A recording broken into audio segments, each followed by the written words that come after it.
What's up, guys? Young Bucks, Old Goats, episode number 55. I got down south Tank right here. Cheers, brother. We got in Hialeah, the bro that likes comics, Hialeah Comic Bro. And we got Randy Savage is with us tonight. Oh, yeah. MFC. What's up, bro? What's going on, guys? The cream of the crop will rise to the top. Ooh, yeah. Let's go. I'm excited to be here, guys. I just figured I'd just gimmick up, but super excited to hang out with you guys and talk some sports. Let's get to it. And I already know, Hialeah, there's no 90-holics in this chat, but for the 90-holics that could be here, YouTube is 90. Let's go. Hell yeah. Thanks for joining us, bro. Hell yeah, bro. I love what you guys do, man. I'm super excited to be here. Yeah, man. Awesome you could be with us. I know you've been in the chat before and stuff, and you're kind of like a YouTube how would I put this? Personality? You could say, yeah. Yes, but you're like a frequenter of different shows. Like I've seen you like on all over the place, like on your channel, then on his channel, and like I've seen you with Javi Conquistadorks. I've seen you with these dudes from MCE. Yeah, now you're here, like man. You're just like a traveling YouTube show, I guess, or something like that. Well, as I guess you guys can already tell, I'm a giant gimmick, and I just like to take my gimmick wherever I can get it, and get my airtime, and just get my shine for myself. But nah, man, I'm super blessed to be part of this YouTube community that I guess I found through comic books, but then it's led me to meeting great people like Raul, and of course we have other interests outside of comic books such as sports and things of that nature. So it's just blessed to be able to be part of this community so I can hang out and talk to you guys, because like, come on, man, like, I mean, for the most part, we're all married. There's nothing better that we could be doing on a Friday night at 10:30. You know what I'm saying? Hanging out, talking sports, not getting in any type of trouble. So let's go. That tells you everything you got to know. It's Friday night, and here we are at 10:30 p.m. Talking shit. And you're a musician too, right, dude? Yeah, I am a musician. I'm a bass player. Actually, I mean, we're on, I guess you can say, on a big hiatus right now, but I'm in a band called 90 Miles from Cuba, and that's where you can, my YouTube channel kind of started from, 90 Miles from Comics was a, kind of like a subsector of that. But 90 Miles from Cuba, check us out on SoundCloud. I play bass, and that also led me to link up with a local reggae hip-hop artist named Michael Corey. And, we played Okeechobee Fest a couple years ago, which was pretty cool. So definitely check out Michael Corey, because he's a cool guy, and he spits dope-ass rhymes, and definitely, more of that traditional hip-hop than what you would hear today. Not that it's bad that's, what's coming out today, because music evolves, and as a musician, I have to, know and understand and appreciate that in a sense. But, Michael Corey, if you're into like just traditional hip hop and like reggae roots, go check him out. So that's what I've done musically locally. But man, 90 Miles from Cuba will be coming back eventually. Just be on the lookout. I'll let you guys know when we have our next show, so you guys can come out, have a couple beers, and watch us jam. Hell yeah. Send me some links later, and I put your channel's links down there, but send me some links of that too. I was gonna ask you about the name, because I was like, I'm pretty sure he ain't Cuban, but that sounds like some kind of Cuba reference, the 90 miles, No, so, yeah, I'm glad you mentioned that. I'll say this. I am not Cuban. Our lead singer is half Cuban, so therefore, we're as Cuban as it gets as a band. That would always kind of like be our joke.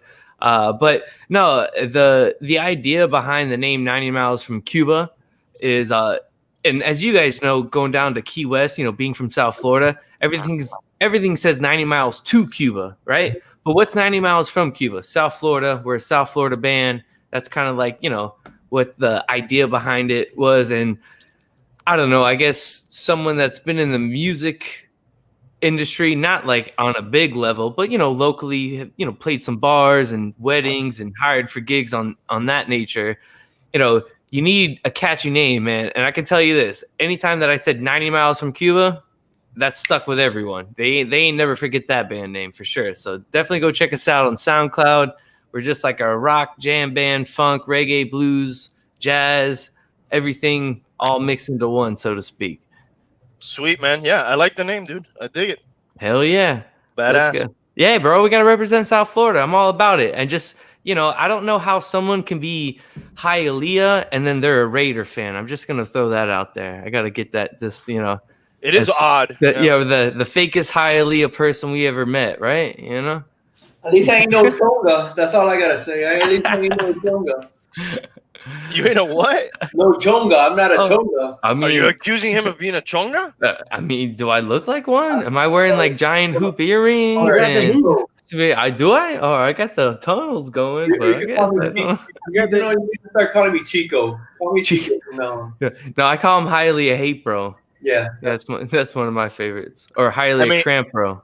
The only thing I'll say for him is he's been that way a long time. So, like, I can't really, like, you know what I mean? Like, at least for sure. No, he's loyal to it, Been, hey, I've been a Raider forever, dude. When I met him, he told me that. But for sure, like, one of the things that I always bust his balls about is like, bro, how are you from Hialeah and then a Raider fan, bro? Because most everyone I know from Hialeah, if it's Miami, they're like, gung ho about it, because I guarantee you, I already know he's all about the Heat, he's all about the Canes, the Marlins, and then I get the football. I'm like, what the hell, bro? Like, what happened there? So. They don't do it for me. I'm sorry. I gotta tell you that's one of, no offense, Hialeah. When I meet somebody from here, lifelong, and they tell me that they're a fan of some other team from another place, it hurts. I don't give you a hard time, but I'm like, how the fuck? What is that? Man. No, dude? That's why I give him a hard time, man. But that's one of the sayings, like, especially down here in Miami, and Miami fans will know this. Like, the home team ain't getting no love down here. You know what I'm saying? Like, unless we're one in. For sure. Way too many transplants. Like, I'm not a season ticket holder anymore, for the Dolphins, unfortunately. But things happen in life. I have a kid and stuff like that. Can't, put that into the budget. But when I was a season ticket holder, bro, are you kidding me? It felt like, Jets games, Dolphin fans would come out for, but for sure, Steelers games. Oh, dude, man, bro. In New England games, it felt terrible like towels everywhere. It felt like you're at an away game. You know what I mean? You're like, where the hell am I? I know every single time. Every single time, you already know. I was at that game. You must have been there, Randy. Yep. I was there. I was there. Game. It was, those little towels, they were wiping their ass with it in the second half because they weren't fucking like that. And that's when we still had a Jai, and he was still running over everybody. Yeah. He was still doing his thing then. Yeah. So, but bro, it just seems like the home team in Miami don't get no love. That's one of my favorite sayings. Like Uncle Luke, I think, had said that at one point. Like, the home team ain't getting no love down here. So I'm Miami everything till the day I die. Hialeah knows that. Like, I'll be the most realistic Dolphin fan you'll ever meet. Like, we've been 8-8 all my life, and this is like the first time I can see some sort of future in a sense with Tua. But there's a little glimmer. You gotta bro. You gotta go like that and man. But that little glimmer has been the greatest thing in the 32 years that I've been alive. Like, I'll just say that, bro, because I'm in that period, and I've told this to Raul. I didn't get those glory years of Marino. I got his later years where he had no defense. He was trying to do everything on his own, and he got blown out by Jacksonville in his last game, 63-7. So what I know is 8-8, 9-7, 6-10, Dolphins 18, 19.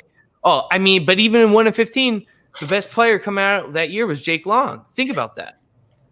That was the best player. Huh? Yeah. Jake Long, the American Dragon? Yeah, well, no, I guess is that what he's Jake called? Long, the American Dragon. I don't know that.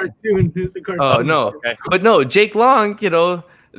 I guess as crazy as it may sound, like when we took him number 1 overall, like he was the best player and he was a staple on our team for a very long time in a sense. Ronnie Brown was another one.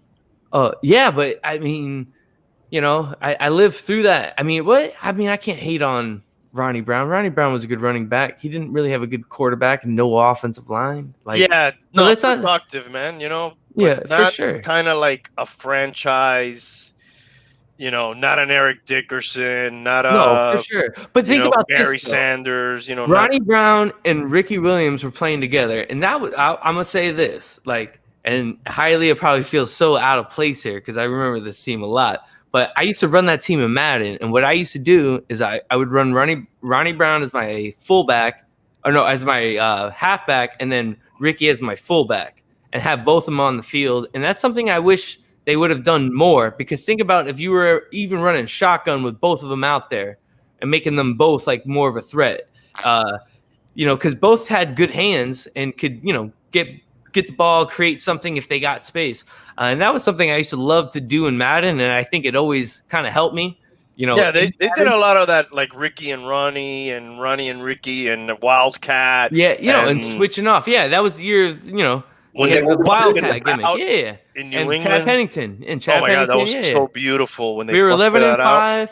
And then think about this. New England went 10-6 and didn't make the playoffs. And then they had Castle as their quarterback. Yeah. Brady had blown out his knee in the first game of the year. So. All right. But let's get into some more current football, guys. Oh, yeah, let's do it. Let's do it. Yeah, let's do it. My bad to get on that tangent. No, it's cool, man. Let's try to. We usually try to knock out these picks. Randy, I just gotta say real quick. You let the wolf into the hen house, bro. You let the wolf into the hen house. It's not your show anymore, bro. You don't know what you've done. That's all I gotta say. It's all good, bro. It's all good. It's all good in the hood. Cool. But I know what I'm talking about, so it doesn't matter. So I will have to say, sadly, on Thursday, me, Tank, and Hialeah, we blew that game. We all thought the Titans were going to cover that small spread. Colts defense, pretty fucking good. Hines, god damn, that guy fucked up my fantasy team.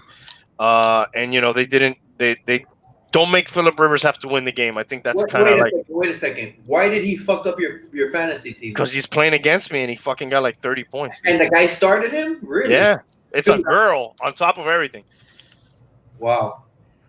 Not that there's anything wrong with that, but that was irrelevant, but yeah, it's a little more embarrassing for me. All right, let's get these picks. Let's get some of these picks. It's that old school mentality, but it's okay. Yeah, I'm old school. Okay, I got beat by a girl one time. It's all right. She beats me all the time. I play in a league with the same people for like over a decade. She's not that great, but when she plays against me, she's fucking lights out. Anyways, I want to talk about that later too. Bad luck in fantasy, but just get that one out of the way. And we'll go clockwise on the first one, and then we'll switch one over for the picks on every game. First game up, we have. Let me see if I can. I don't need to share the screen, right, guys? We can just talk about the games. All right. Tampa Bay Buccaneers are at the Carolina Panthers. The Buccaneers are favored by 5. I heard there's going to be no CMC this week, so it'll be back to his backup, Davis in there. Buccaneers are coming off a throttling. Jesus Christ, that was so fucking glorious. 38-3 Saints. That was awesome. And Tom Brady's jet skis flew away in the hurricane. So what else can you ask for? But I gotta fucking take Tampa, dude. I think that they're gonna bounce back. If there's anything Tom Brady does, it's fucking when he sucks, he wants to come back and not suck so bad. He probably made other deals with the devil that we don't know about. And they're going to fucking win, especially without McCaffrey. If McCaffrey was in there, I'll fucking think about it. But I'm going to take Tampa to cover those 5 points. How about you, Tank? Yeah, I'm going to go Tampa for the same reason, because after that loss, I think Brady's going to come hungry. And you are traditionally like a Brady backer, right? Yeah, traditionally. All right. Hialeah, well, what you got on this game? I am a Brady backer, but I'm taking the Panthers, man. I'm taking the Panthers. I think they're better than people think. They really haven't gotten blown out. They're 3-5 or 3-6, something like that. But even without CMC, I'm going Panthers, man. I don't trust the Bucs. All right, dude. That's cool. They do got 5 points. They don't even have to win. Yep. I mean, they had a All right. close game against Kansas City, and fuck, it's Kansas City. Yep. We're going to get to that fantasy question in just a second, Justin. Let me finish up this first game. Nighty, what do you got on this game? I agree with Hialeah in the sense that, people kind of count the Panthers out and, kind of look past them. But I definitely feel like the Bucs are going to come back and cover the spread. So I'm going Bucs to take the spread on this one. Not just Tom Brady. I think everyone else on that team, Antonio Brown included, he probably has, not that he doesn't already have a chip on his shoulder, so to speak, but he's coming out probably, Gronk, everyone else. So they're coming out guns blazing this Sunday for sure. Yeah. Who knows, dude? Maybe Davis, he was slowing down, so maybe he's gotten to, rest a little bit. One game, really, CMC came back. He had a big workload. He got injured toward the end. But maybe that one game, gives him some fresher legs. Let's get to this question here real quick from Justin or comment. What is this? Giving up Drake for Claypool and Bell. Okay, are they going to give you – they're going to give you Claypool and Bell for Drake? Bell. Yeah, and then he has Alvin Kamara and Kareem Hunt at running back. Okay, whatever drugs the guy that's giving you Claypool and Bell for Drake, they're really probably not good drugs. Can you share them with us? Yeah, that is crazy, dude. Drake has basically been a total disappointment. Chase Edmonds, even in a backup role, has been as good. And then Bell, the moment he even just touched the field, it looked like he was ready to go, bro. And Claypool's been solid too. Why not? I think this is mainly Drake for Claypool because Bell, I'm not sold on him. Even at Kansas City, he really hasn't done anything there. But Claypool is hot and cold. I think it's a fair trade, man. I don't see any problem, especially if he has Alvin Kamara and Kareem Hunt. No, yeah, why do you want Drake if you have Hunt and Kamara and you're still going to get Bell, whatever. Maybe he does something. Maybe he doesn't. Yeah. I'm good with it. I like it. I love it, dude. Yeah. That guy's an idiot. Trade more with him, whoever that guy is. See who else he has. Yeah, exactly. All right, guys. Next up, Tank, I'm going to let you go first on this one. We've got the 2-6 Houston Texans at the 5-3 Cleveland Browns. The point spread is 3. Cleveland is favored by 3. Right, I got to go Browns. I know you're a Brown. You're a Brown backer. Damn, you're a brown noser, bro. Yeah. Mm-hmm. Big time. They like anime apparently on the Browns. So. No, but outside of that, Tank, I love the hat, by the way. Yeah, Marlon hat. Just gotta shout that out real quick, brother. That's the first thing I told him when I saw him. I was like, "Sweet hat." Those are not that easy to find. Yeah, I got an old school one in my closet. Maybe the next time I'm on with you guys, I'll rock it. Yes, man, that's a badass hat. Love it. And Hialeah, you're up, dude. The Browns are coming off a bye. They're up. The spread is 3 points. It's at the Browns, right? Correct? Yes, sir. Mm-hmm. I'm going Texans, man. I think the best player is Watson, and I don't trust the Browns. I don't care if they went on a bye. They haven't played in 5 weeks. I don't give a shit. I'm going Texans. All right, Hialeah, dude. So you start talking, and then I think you're going to pick the Browns. You give reasons for the Brown, and then you switch dude, the Texans, if the Jacksonville Jaguars did not exist in the universe, would be 0-6 this year. Just throwing that out there. That's all right, dude. I'm sticking with the Texans. I don't trust the Browns.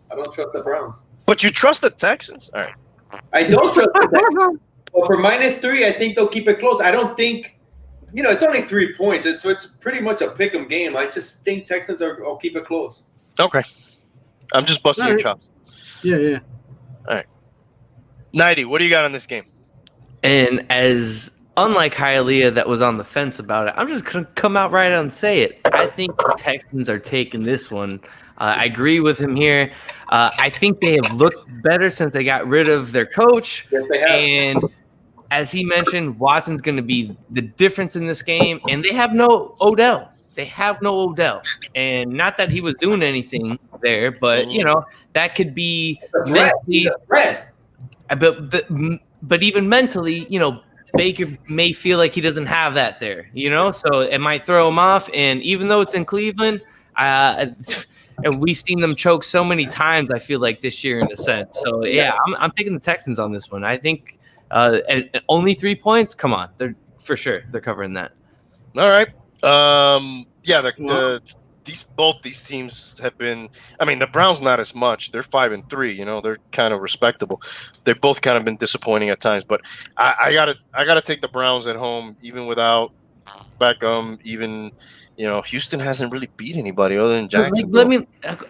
Okay, true. But let me, like, as you said, I mean, for me, do you trust Watson or Mayfield? That's what I'm like. I trust Watson way more than Mayfield. Like, I know some like, oh, you trust Texans more? Like, I feel like I trust. I think I trust Watson the more. rest of the team more on the Browns than I do the rest of the team on the Texans. Okay. And I don't think Deshaun, even though, yeah, absolutely, I agree with you. He's definitely better than Mayfield. I don't think the difference overcomes for me the other shit. But that's why we're picking these games, because we don't fucking know. No, that's the best part of it, right? Yeah. We will find out. And by the way, on that note, let me show where we're at on the standings here from last week, because that's why we do this. So this is scrolling in the bottom. So Hialeah last week, kind of holding steady with his percentage. Week 9, 7-5, 67-57 overall. He's sitting at 540 win percentage. Nice. Very nice. We all had a winning week. So I'm leading the way. Got to throw that out there for everybody. 8-4 last week, 71-52. Kanye. Nice. I'm at 577. I'll be at 600 before the year's over, guys. Trust me. Awesome. I'm thinking I'm going to start Just the gambling. process. All right, dude. Don't make fun of me, because I'm about to give you a little bit of props, and you're making me regret it. Okay, 7-5. Round of applause. Round of applause. First winning Let's go! for this guy, dude. Come on, First dude. positive week. Yeah, bro. 7-5. That brings him up 34-47 for the year. 419. All right, he was under 400. Okay, don't laugh at him. He's on the up and up. No one's laughing, dude. He's doing good. I mean, I was laughing. So I'm laughing. inside. Who am I laughing at? A tank. Oh, okay. But he had a good week. He was 7-5. He had a disastrous week the week before, 3-10. But he's bounced back from that. All right, next game, guys. We've got the team from Washington that plays football. They're at the Detroit Lions. The Lions are favored by 4. I guess they got Alex Smith in there. I'm going to let you go first on this one, Nighty. What are you thinking? I'm going Washington on this one. Detroit has not looked good at all this year. Not in one bit. And Washington has shown signs, that they can put it together at sometimes. Maybe they, defensively, lose it, but I don't think Detroit has enough to take them. So I'm taking Washington on this one. I am with you, bro. I don't trust the Lions. I never have. Dude, we'll talk about records later, and when we talk about the midseason thing. Fucking Washington at 2-6, they could still win that division. Yeah, that's crazy. It may sound right, but they've competed in every game. Yes. I feel like they've been in. And I haven't watched them a ton, but the little that I've watched them, they compete. So that's why I'm taking them, because Detroit, I feel like, is the opposite. They don't compete in games. So yeah, for Washington on their third quarterback, wouldn't it be a fucking story if Alex Smith somehow wins this game and somehow can lead them to the playoffs? That would be fucking amazing. How about you, Tank? What do you think on this game? Yeah, bro, I'm there with a 90. I can't trust the Lions, dude. Ooh, by the way, 90, whenever he agrees with our picks, that means that we're gonna. Yeah, it's bad. Hey, but you know what? Hey, he's listening to the voice of reason over here, so I ain't worried. It's all good, Tank. We're gonna win this one, brother. So you're saying I should take the Lions? Yeah. How are you gonna take the Lions? I'm just kidding, dude. Bro, I'm in total agreement with you guys. Actually, when we all agree, I think I don't have the exact records. I think we're usually pretty good. Except on Thursday. Yeah, that wasn't good. And the lock of the week, we missed by a half point. Yeah. Before. So everybody's agreeing on this one. Washington. Okay, cool. Next up, the Jacksonville Jaguars at the Green Bay Packers. This is the biggest line of the week. The Packers are favored by 13.5 points. that's just I could see, it could be a blowout, but dude, a blowout is kind of like not a sure thing. You're like counting on a blowout right off the bat. That seems like a little too many points for my taste. I'm gonna take the Jaguars, just on that principle alone. That it's hard to fucking call a blowout. What do you think, Tank? I'm going Packers, dude. Ben is coming. He's been resting, dude. He's gonna come out strong. So you think they're gonna blow them out? Yeah. All right, Hialeah. I'm thinking like you, man. 13.5 points is a lot of points. I can see them do it, so I won't be surprised if I missed on this, but I just can't take 13.5. I'm going Jags. It's hard to do it, right? Unless it's like a juggernaut against the worst team in the league. It's hard. I won't be surprised if the Pack covers, but it could happen. Yeah. I can't take it. I just can't take it. Odds are probably not going to happen, but yeah. NFL games are usually close in general, no matter what. Look at the fucking what was the game? Fucking Jets Patriots on Monday night. Yeah. That was the fucking Jets should have won that game. Yeah, they should have. Look at freaking KC against Carolina. Who would have thought? And they won by what, 2 or 3 points? Yeah, it's not that easy. Yeah. What do you got, Macho Nighty, on this one? I'm taking Packers. We're talking November in Wisconsin. Get out of here. Aaron Rodgers is coming out. They need a win like this, I think, especially at home. No brainer. Those boys from Florida ain't going to be able to handle the cold up there because even if it's not snowing, it's still colder than what we can handle down here. We all know that. And you got to think, it's Adams, second or third? It's his second game, right? Or third game coming back. He's getting back into stride. 13.5 points. Yo, give me Aaron Rodgers, those 2 touchdowns any day of the week. I'm going Packers. All right. With confidence. Very good. Always. You know what? All right. Now, none of these next 2 teams can have any confidence at any time, I don't think. We've got the 3-4-1 Philadelphia Eagles at the 2-7 Giants, who are like the Washington team, are right there. Anybody could win this crap division. Eagles are favored by 3.5 on the road. Now, remind me, guys, the Giants played who did they play last week? Washington. They beat Washington. They beat Washington, and they've kind of been competitive in some other games too, right? They've been competitive in every game except one. They've been and even losing Shaquem Barkley. Shaquille O'Neal. Shaquem Barkley. They've still been in the games, bro. Yeah, but they kind of lose them at the end. Like they're in them until the end, but then at the end they kind of like they've been losing them, but they've been competitive. They were competitive against the Cowboys too. You know what, dude? I'm gonna take the Giants in this game. The Eagles, to me, are one of the most disappointing teams / quarterbacks in all of football. And just when you start getting that rep of being kind of like disappointing, it's hard to fucking get that shit off your back, dude, for whatever. Like, you start believing that shit too, that you kind of can't do it. And the Giants seem to, like, they're not as good, but like they seem to have a little more fight. For me, I'm gonna take the Giants and the 3.5 points on this one. I don't know if I was up first or not, but I went first. Don't matter. No, it matters. Tank, it matters. I'm sorry, bro. Go ahead, dude. You're up first next time. Los Gigantes, dude. I don't like the Eagles. Hell yeah. I feel like you shouldn't even. If you're a betting man, don't bet on the Eagles. Not right now. Why would you? Oh man, yeah. Hialeah, what do you think? Well, the Eagles are getting Miles Sanders. They're starting running back. You always have to go against me, don't you? They're getting Miles Sanders. Here comes the skeptic. They're coming back. And that tie is going to be the difference that gets them in the playoffs. It will. It probably will. I know. It's good. That's Stu Gotts for you. Stu Gotts called that. That's crazy to me.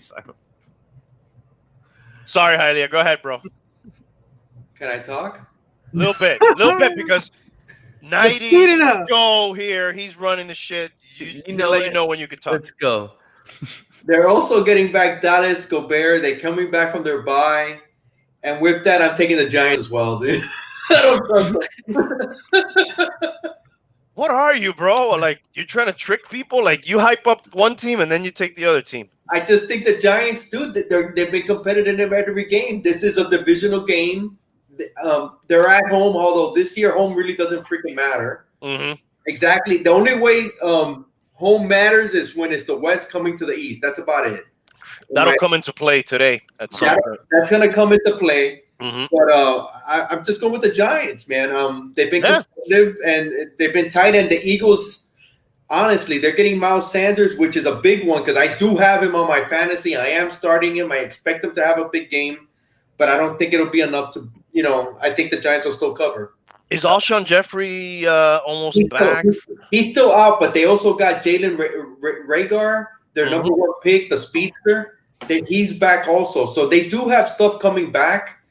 But I'm just basically basing it on the Giants keeping games, staying in games. And I think it's a tight game regardless. It's a divisional matchup, and those seem to be always tough. Hey, and when you get guys back, there's always a little period, too. It's not like, hey, we got them back. It's not like you pop them in Madden and everything's, there's like a little gelling process that happens. So, all right, cool. What's up on this game for you, Nighty? How you feeling on this one? I mean, I feel like this is like a pick'em game in a sense, but the spread is 3, right? Yeah, 3.5. Yeah, it's 3.5. But they're on the road. They're at the Giants. Usually you get 3 points at home. So kind of like, they're almost favored by 6 if you think about it. It's 3.5 though is the official line. Mm-hmm. You know what?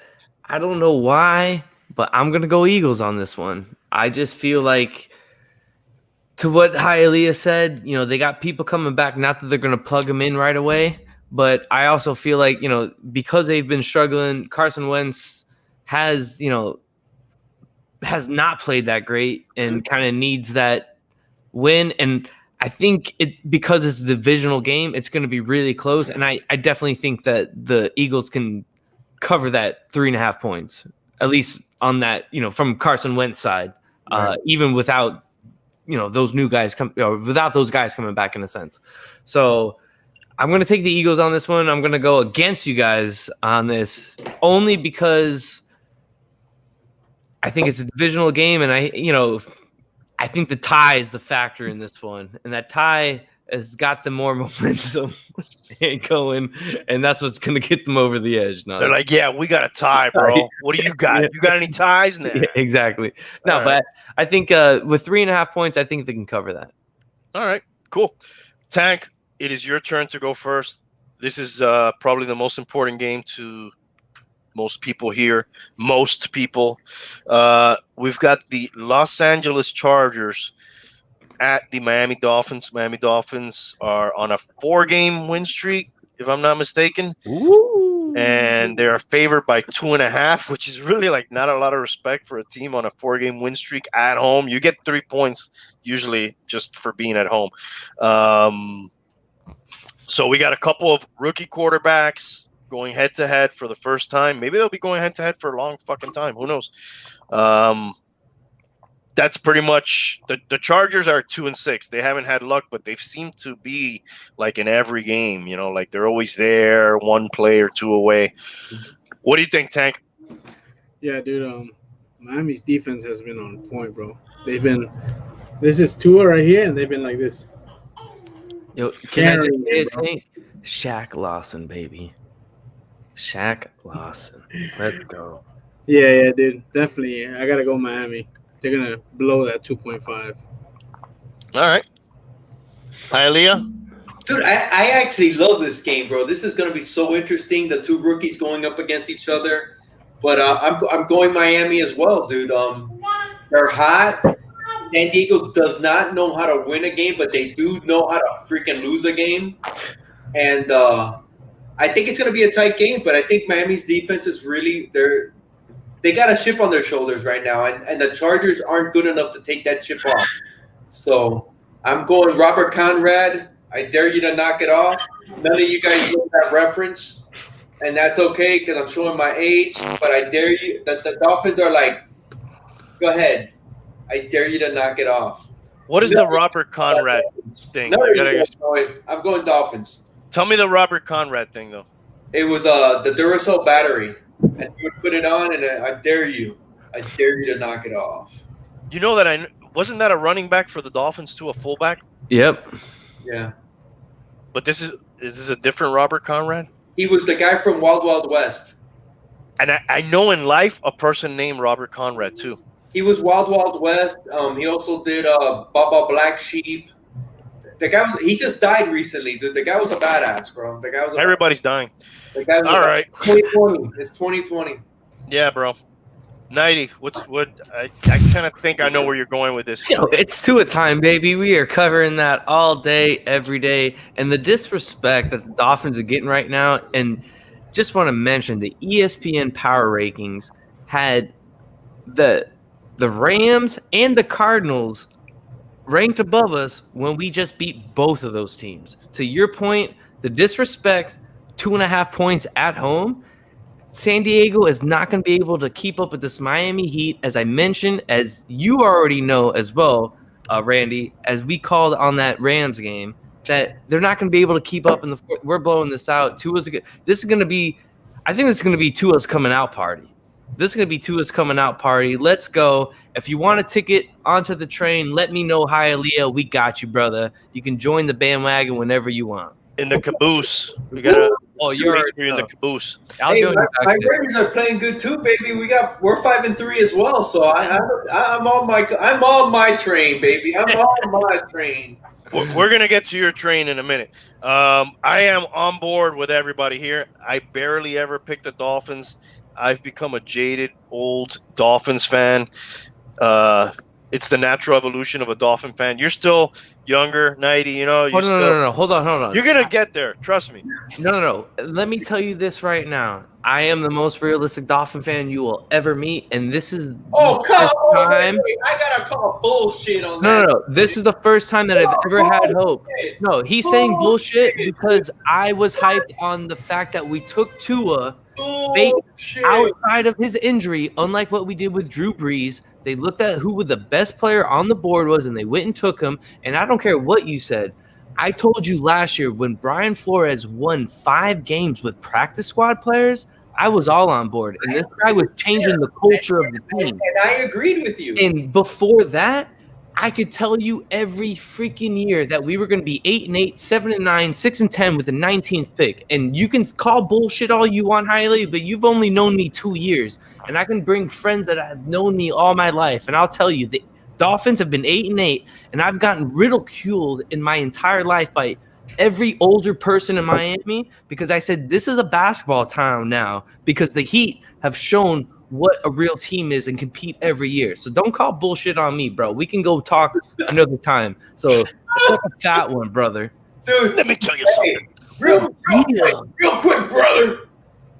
You're realistic, but you're only half realistic. I think Randy's a little bit more realistic than you, brother. But you're only saying that because you've known Randy longer and you know his age. But I can talk sports with you, and I can tell you this right now. Of course. I completely concede. Are we going to the Super Bowl this year? No. We might not even make the playoffs, but are we making the right steps to be a contender the next couple of years? Without a doubt. Absolutely. And that's why I'm excited. That is why I'm excited because I absolutely agree with my entire life, I have never had that. I can go over the quarterbacks that I've seen in my lifetime. And I'm telling you right now, Tannehill, he was Tannehill down here. He didn't have the team around him, and he couldn't go to Arizona like Tua did and win us a game. I don't care what anyone says. He could not do what Tua did last week against Kyler Murray. So if you think I'm unrealistic, go right ahead, Hialeah, because I want some of that stuff that you're smoking because I'm as realistic as it gets. I ain't smoking shit. I need to hang out with you more, bro. What the fuck? I am taking the Dolphins to wrap up this game. I rarely do. But I think the most important thing, and we've touched on it all the time, cross-country, heat, that's a big factor. That's an advantage that the Dolphins have. But not even that, bro. Think about the way Flores has this team prepared every week. They're prepared every week. every week. And even in the games we lost, we were in those games. You know what? I gotta temper my expectations. Exactly. because I've been through it before too. You know, No, but I agree. We're on the right track. Everything's looking good. But you know what? I guess let me say this. I have never had expectations for the Dolphins, and maybe that's where I'm saying like people Don't that start may now. not know me. No, I would never have expectations for them. Dude, But let's just wait till our half-season awards, and you'll see where I stand with the Dolphins. All right. okay, Let's move on to the next game, guys. We got a few more games left. let's do it. Next up, we've got the Buffalo Bills at the Arizona Cardinals. The Cardinals are favored by 2 points here. Josh Allen versus Kyler Murray could be a shootout. Probably over's best thing to take in this game. What do you think, Hialeah? You're up first on this one. I just think the Bills need to lose a game, man, and I see this as a great spot for them to lose a game. The Cardinals' defense is better than what people think. I just think that this they're going to get up for the Cards, but at the same time, they just came back from a big win. The Bills, they beat the Seahawks. I think they're ripe for a letdown, and I'm going Cards, man. That's basically a pick 'em, and I think the Cards win this. I have to wait till the very end because you talk up one team and then you pick the other one. So I wasn't sure. I was like, is he going to say Cardinals? So, yes, Cardinals. Minus the 2. I hear you and I feel you. All right, cool. Nighty, you're up next for this one. I agree with Hialeah on this, as much as that kills me to say this. No, but I think that not only are the Bills coming off a high, beating Seattle, you have the Cardinals coming off of, I guess, what would be like a heartbreaking loss against us, right? And, they really want to bounce back, in a sense, at home. So only 2.5 points. I'm going to take the Cardinals on this. I think they can definitely cover that. Even if they, for instance, lose, it would be like, how they lost to the Dolphins, I think. It's going to be a tight one. It's going to be a close one. Not that I want to rule the Bills out, because I do think we are the real deal. They're 7-2. Yeah, no. But I think that Arizona's coming out with something to prove this Sunday. Absolutely. I'm on board with you guys. I got the Cardinals here bouncing back. It's not quite a cross-country trip, but that's pretty fucking long ways from Buffalo. So, yeah, I mean, they're doing well, but they're not. I don't think this is like a juggernaut team. They're going to lose some games, and like Hialeah said, probably a good spot for them to lose one. So, yeah, I'm with you guys. Tank, are you making this a consensus, or are you going against the grain here? Go against, Tank. Against. Please, you know what? Don't go with us. The Bills just beat the Seahawks, Awesome fucking win for them. Seahawks have one of the worst defenses in the NFL. Mm-hmm. So, we saw Arizona. They have a pretty good defense. So, you know what? I got to agree with you guys. Consensus pick. By the way, nobody's making any locks of the week. If there's one game on the slate. Oh, Miami for me, dude. Oh, yeah. Lock me in for Miami. Okay. That's your lock of the week? For sure. Not even a question. All right. I forgot to all my picks are usually locks. I got to go get my drink. Yeah. Yeah. I forgot to make a lock of the week last week, and I forgot what your guys' lock of the week was. Do you guys remember, by the way? Mine was Miami.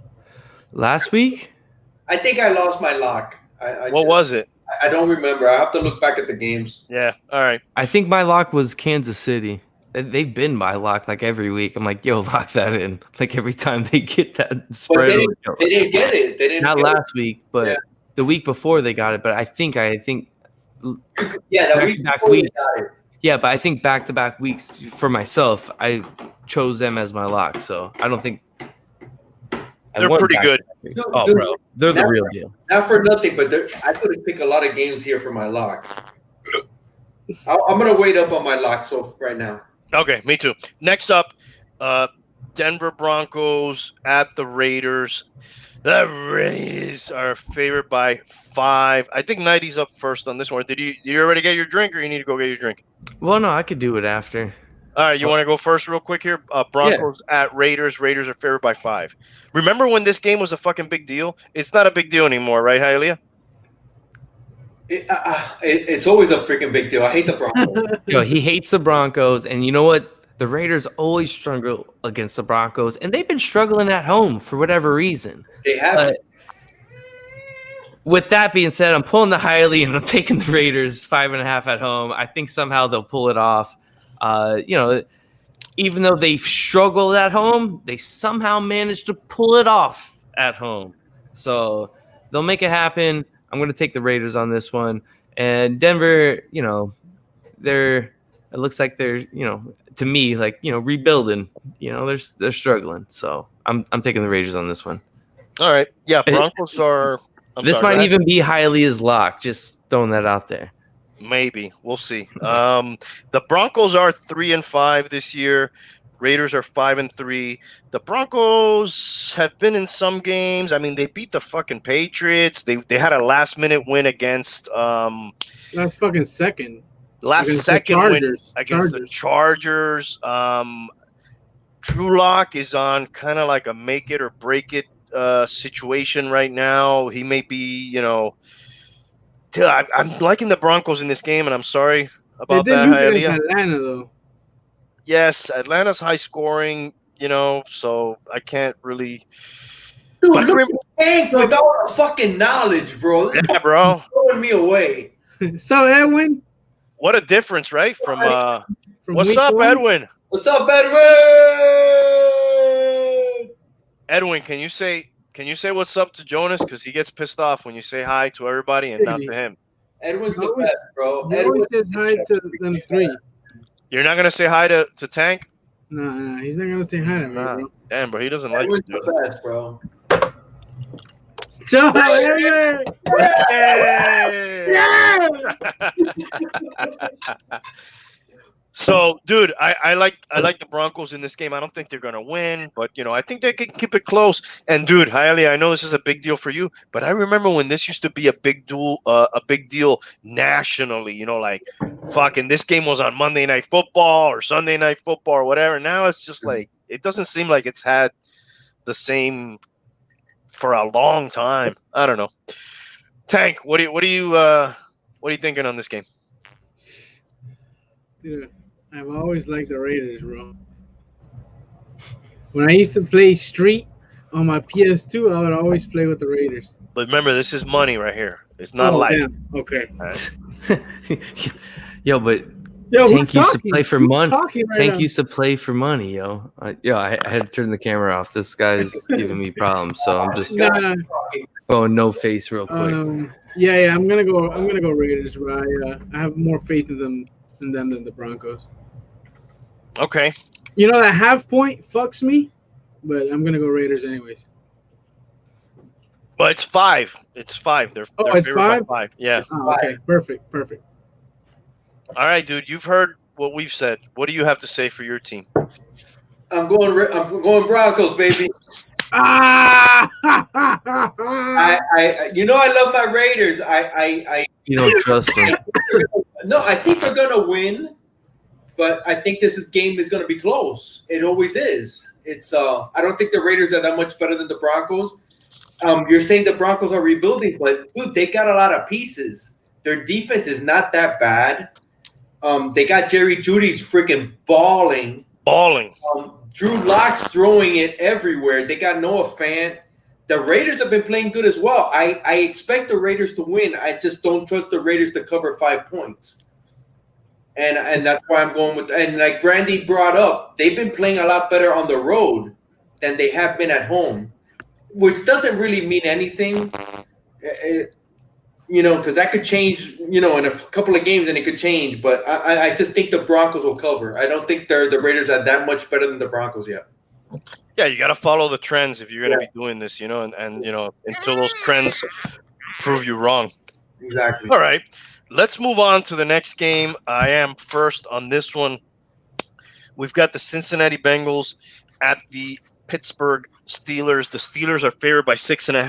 Steelers, of course, are the last undefeated team in the NFL. I didn't know the Bengals are 2-5-1. They have one of those ties. Anybody seen the trolling the Bengals are doing on their social media accounts? No.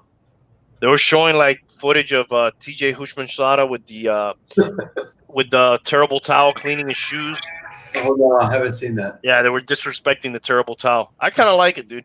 I mean, when you're 2-5-1, though, you probably shouldn't be talking a lot of shit. But who cares? But who cares, right? Who cares? And that is a rivalry, dude. That feels like more like a rivalry to me. Even though the Bengals have not been good for a long time, when these fucking guys play, dude, they traditionally do not like each other. There's a lot of hard hits. There's a lot of fucking nastiness. I don't know. Nastiness. Yo, legit, Antonio Brown has not been right since that perfect hit. Yes, bro. Yes, absolutely, dude. He's been crazy since then. Bro, since that perfect hit, he has not been right. He hasn't been the same person, bro. And with all that, I'm taking the Bengals. There you go. There it is. Let me put you on the big screen. There's Husmanzada with the terrible towel. Beautiful. That boy Ocho Cinco right there. Yep. Nice. So you took the Bengals? I did. Minus plus the 6.5. So how about you, Tank? I'm gonna go Steelers, bro. I think they're gonna keep that undefeated streak going. As much as I hate the people that like the Steelers, yeah. All right, dude. All right. Sorry, bro. Sorry, Randy. Okay, the Steelers have been having COVID issues. I think they've been doing a lot of Zoom this week. I think they're bound to lose. I don't know if it's this week, but I think the Bengals have been. We're talking about the Giants and these other teams being competitive. I think the Bengals are right in there with that mix, man. This season's been tight, dude. They're. Oh, I will next week, Edwin. I got a new mask, so I'm gonna be wearing it. But I'm going Bengals as well, man. Burrow's been balling. I'm very impressed with him. Ben is playing, by the way. He got taken off the COVID. He is playing. But I'm still taking the Bengals, man. Either way, yeah, I would take it either way, whether he plays or not. The Steelers. Now, do you think they can win? I think they got a chance, man. I think they got a chance to win. The Steelers have to lose. They're not going 16-0. They're not that good to go. Why not? Why not the Bengals, bro? But they can go 8-0. I'm sorry? But they can go 8-0. They could go 8-0, and they might go 9-0. But the Bengals, yeah, they're already 8-0. Exactly. But the Bengals, 9-0. The Bengals could do it, man. All right. I don't know if Nighty's with us to pick this Yeah, I'm game. here. Okay. Yeah, this guy is just giving me issues, so I'm trying to do Ask everything. him what he thinks is going to win this game. Well, I think the Bengals are going to cover the spread.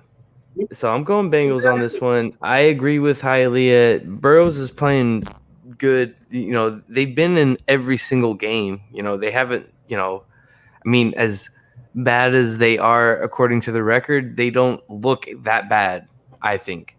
And with as bad as Pittsburgh looked against Cowboys, Dallas last week, and then they're going to their rivals. Their rivals aren't going to give up a blowout like that. They're not going to give up that lead, I think. So I'm taking the Bengals on the spread. Not to say that I still think that Steelers are good and they could be 9-0, but with that spread at home for sure. What do you think? Yeah. Everybody except Tank is with you on that. Yeah. Well, I was just asking this. I think Mini Chad is with you also. Yeah. All right. I'll put Luke down for the Bengals also. Perfect. Next up, and I think you're up first on this one, Tank. The San Francisco 49ers, 4-5, tough season for them, injury riddled. They're at the kings of their division. They proved that last week. The New Orleans Saints, 6-2. First time I think Tom Brady gets swept by a division rival, but it's also the first time he plays in a real division in his career. So that was bound to happen. right? You know, come on, dude. How much luck does that guy have that he ends up with the fucking Jets that suck for 20 years, the Dolphins in that division that suck for 20 years, and the Bills who have sucked for almost all those 20 years until just and recently. Randy, and the saddest part is we're all the same team because we trade players amongst each other. Yeah, you're gonna say that's not his fault, right? But whatever. It's not his fucking fault, Randy. I didn't say it's his fault. I said what luck does he have? The luck, yeah. And bro, I agree with you. But that's why completely, Randy. Now, as an old man, he's gonna find out luck changes, or like the guy from The Office say, how the turntables or whatever he says. So, anyways, Tank is up first on this one. Saints are favored by 9.5. San Francisco 49ers. It's at New Orleans. So I'm looking back at the Saints game. The only time they've won by 9.5 or more is against the Bucks. So week out. I'm so impressed with you. You really are doing your fucking homework, dude. I fucking love it, dude. I mean it. I'm not trying to be smart ass. Like I'm very impressed, bro. You're really doing your homework. I really. You guys got me into it, bro. I even got Sling TV just so I could get Red Zone. Yeah, he's getting into it, man. He's taking it serious. I like it, man. I fucking love it, Tank, dude. That's awesome, dude. So you're telling me the only time they've covered that many points has been the 2 times they played the Bucks? Yeah, and that's it. Okay. So I can't give them the 9.5, dude. I'm gonna go with the 49ers. Dude, that almost sounds like a lock of the week type of situation, but I know you already did your lock of the week. But yeah, very good research, good analysis. How about you, Hialeah?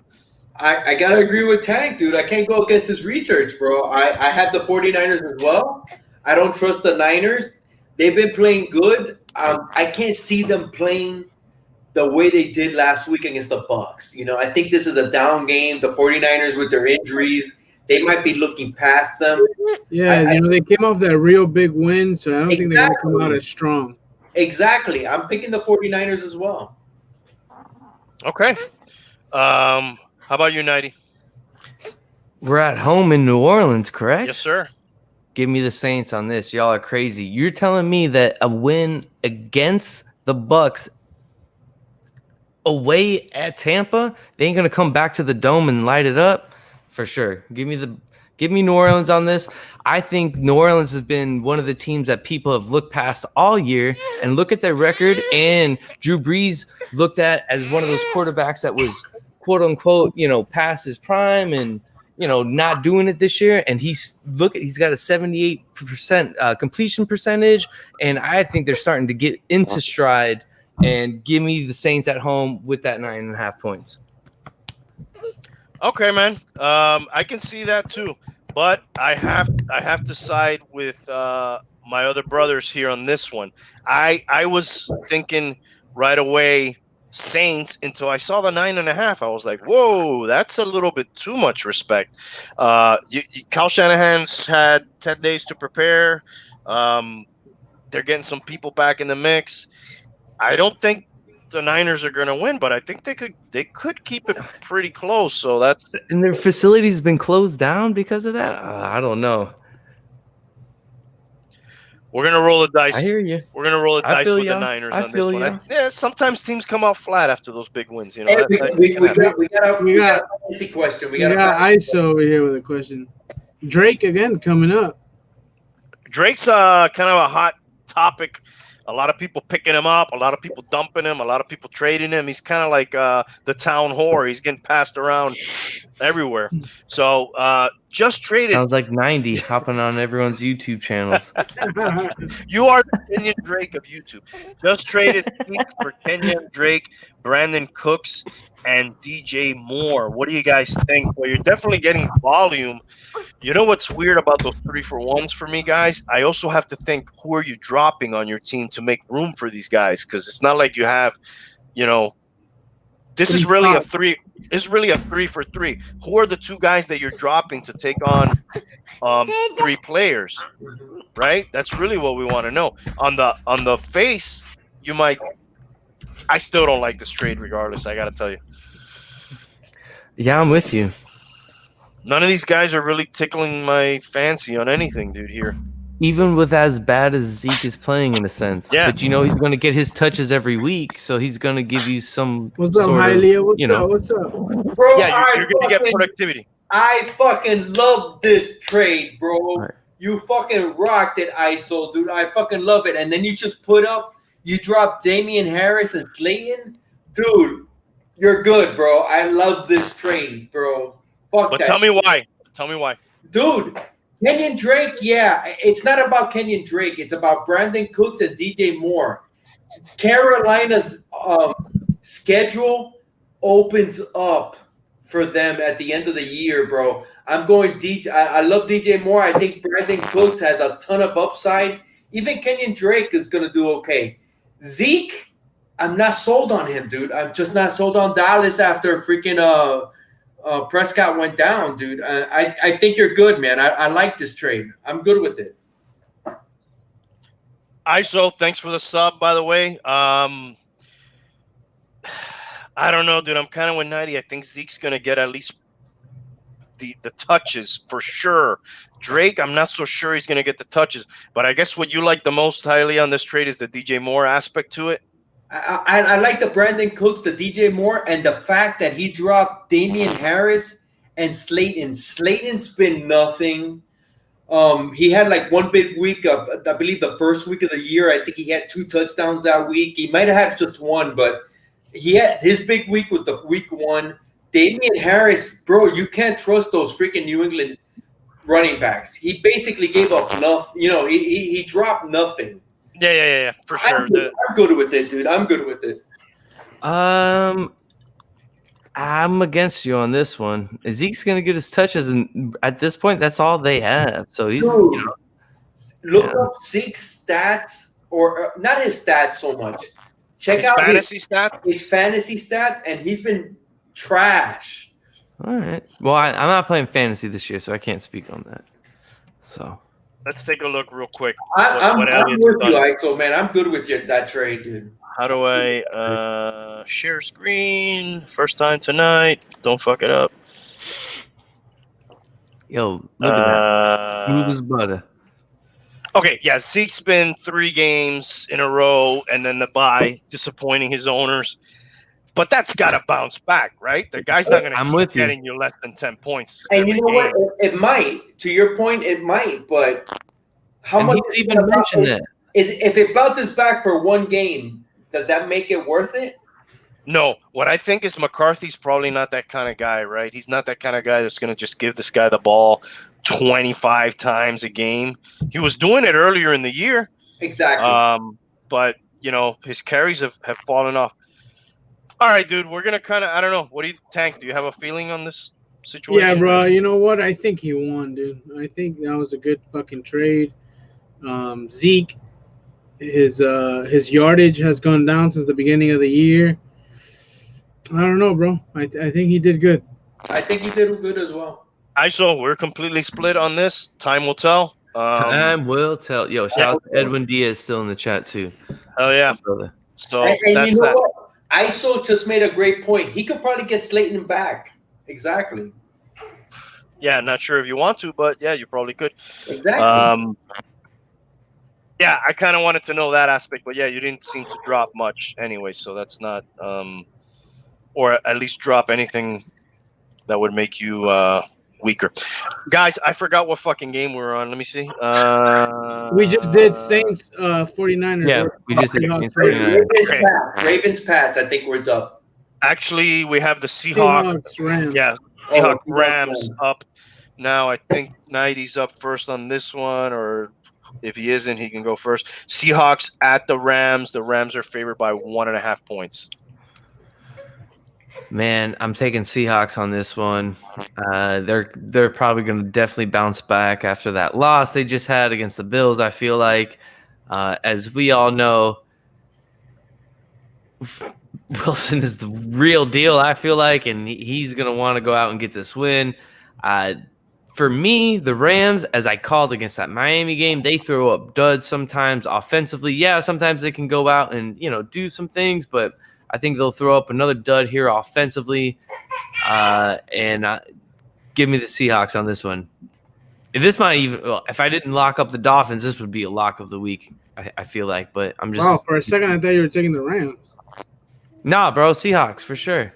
He's trying to be me, Tank. That's what he's trying to do. Yeah. No, I was hyping hyping up the Seahawks the whole time. They're coming off a loss. There's only one meme, bro. 90. There's only one meme, bro. No, but I felt like he was hyping up Seattle the whole time. I didn't. There was no confusion there for me. Okay. All right, thank you, Randy. Cheers, and bro. Cheers, bro. And I am with him 100% on this game, dude. Seattle and Russell Wilson. I'm just fucking surprised, dude, how bad that defense has gotten, dude. You know that was like their identity, you know, Legion of Boom, and now they're just since it like broke up, it became terrible, right? Yeah, and now think about, to your point though, like now their identity is the offense and Russell Wilson.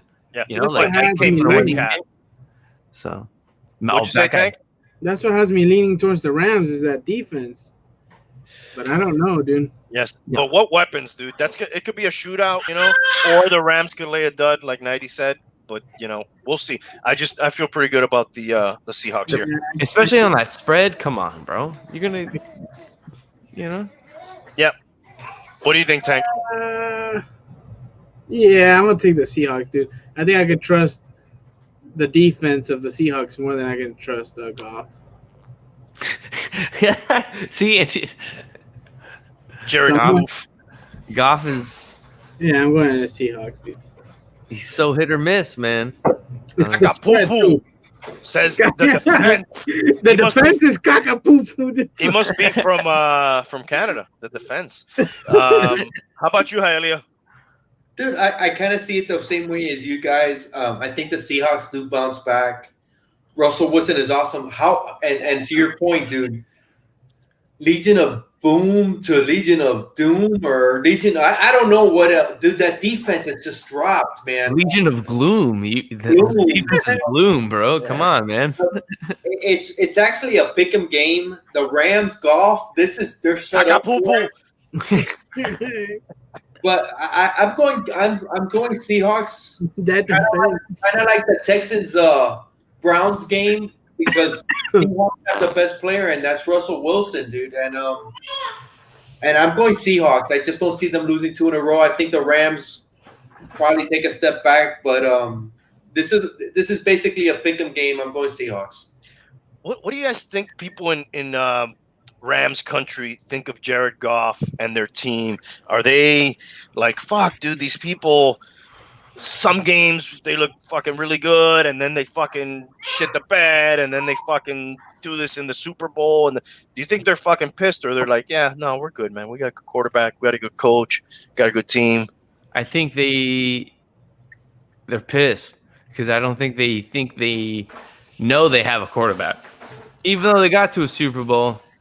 You know, he's so hit or miss. Like, there's no consistency. Like, even though, like, for instance, like Andrew Luck, as much as like he didn't get to the big game and he only got to one AFC championship, there was always consistency in his game. You know, you could always like, all right, I know what I'm gonna get at least from this part of him.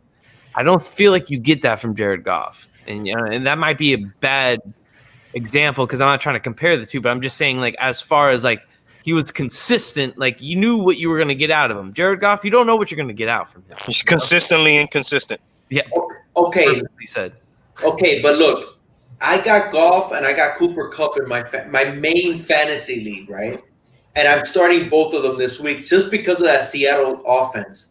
The thing about the defense, the thing about the Rams is I don't know if it's Goff that's holding them back. I think it's Peyton, the coach.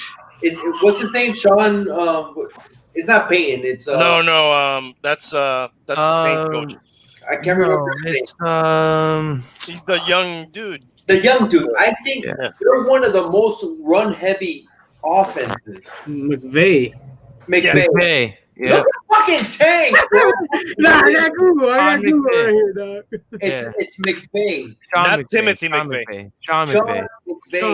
Sean. No, it's not Timothy. It's not Timothy McVay. It's Sean McVay. Hey, if we shave 90's beard and we gel his hair, he could kind of pull off like a McVay kind of look, right? Yeah. A little bit. Yeah. Maybe I mean- give him a headset. I'm getting a haircut tomorrow morning, so I can tell him to shave it off. You know? Good. No, don't. You don't want to be me. No, you don't want to do that. You're fucking a little. We're greasy Dolphins fans Adam. here. We're But Dolphins fans. I think it's McVay's holding that offense back, and I don't know why. I think they're very run heavy. I think this game it Maybe changes. he doesn't trust Goff, dude. I think this game changes though. I think with this game it might change. I got Goff starting in my fantasy league. I got Cooper Kupp. Cooper Kupp got 15 targets last game. That's a lot of targets. They're coming off a bye. Man, I hope they have a big game. I need a win. But with all that, you're taking Seattle. I'm taking Seattle. All right. Now you're gonna continue this trend of saying good things about one team and then taking the other one. Got it. I'm taking Seattle because at the end of the game, I'm not gonna say. You know what? Who's the best player? Is it? I can't remember. Russell Wilson is Russell- probably the MVP. Or the other guy. What's the defensive tackle? Donald. Aaron Donald. Aaron Donald. Look at fucking Tank, bro. You're just showing off now, bro. But you know what? Who has the ball more? And that's Russell Wilson. And I'm going with Russell Wilson. Absolutely. You could do things to eliminate a lineman, Yeah. but it's really hard to eliminate a quarterback, especially one that can move around like that guy. And look, I'll tell you, dude, like, I never really liked that guy personally, but as a player, I cannot fucking deny. I always thought, dude, I don't like small quarterbacks. I don't like running quarterbacks. This guy's a douchebag. That guy's a fucking baller, dude. That guy's a baller. Yeah, Total that's all he is. He's a winner. So, all right, cool. Next game, I'm up first. Baltimore Ravens. Real quick. Bro, I got a badass shirt tonight, don't I? Hell yeah, dude. I love that shirt, dude. Oh! That's badass. Wait. Tank, where'd you get that shirt, bro? Why you got that shirt, bro? I got that shirt. Thought we were on the same team. My bad. We are on the same team. Except And for Randy's not on the same team. I am, dude. I'm always on that team. You know that. And I got my other team back there, sponsor the show, Man of Action Figures. Check out Man of Action Figures for collectibles, toys, NFL helmets, figures. What do you got in that cup, Hialeah? I got my little Jim Beam Peach. Jim Beam Peach tonight. Hell yeah. You're always No. tasting those Wow. different fruits I'm a and big- things. I'm a He's bitch. a little All right, peach. hold on. I'm a bitch. I'm a bitch. I'm Bro. a bitch. You need to like, you know, I will say this. He stepped up his game a little bit because before he Because met of me, night- he wasn't even drinking. And you know whiskey. what? To that No. point, I gotta say it's because of 90. He started drinking some sort of whiskey, but then you're drinking flavored whiskey. Just so you know, Randy, when he comes over to my house, we're either drinking Glenlivet. I either drink it on the rocks. Right now, we got some Wild Turkey 101. You know what I'm saying? Like I drink some real bourbon. Like if I could do Jim Beam, we do Jim Beam. We don't do flavored Jim Beam. Like come on. I'm a The bitch. Jim Beam, there's like a black or something, which is pretty good. Yeah, Yeah. it's pretty good. That's what I'm Hey, hitting you know what you tonight. need to try? There's a Glenlivet. Dude, that's good, Randy. That's I- really good. Love it. There's a Glenlivet that it came out, I want to say 6 months ago, but it's a Glenlivet single malt Scotch whiskey that's aged in a rum Oh, barrel. wow. So good. It is so good. You definitely got to check it out. And McAllen all day. Tank, you're That's a real good shit. man. Unlike So what are you drinking tonight, Nighty? That's okay. That's okay. Words don't hurt. I'm drinking Wild Turkey 101. Good shit. Yeah, have you had So, the rare breed, go 90? Have you had Say that the again? Wild Turkey rare breed? Yeah, definitely. Money. Yo, Wild Turkey's so It is, good, dude. man. It is very good. I think. It's so It's a Oh, nice also like house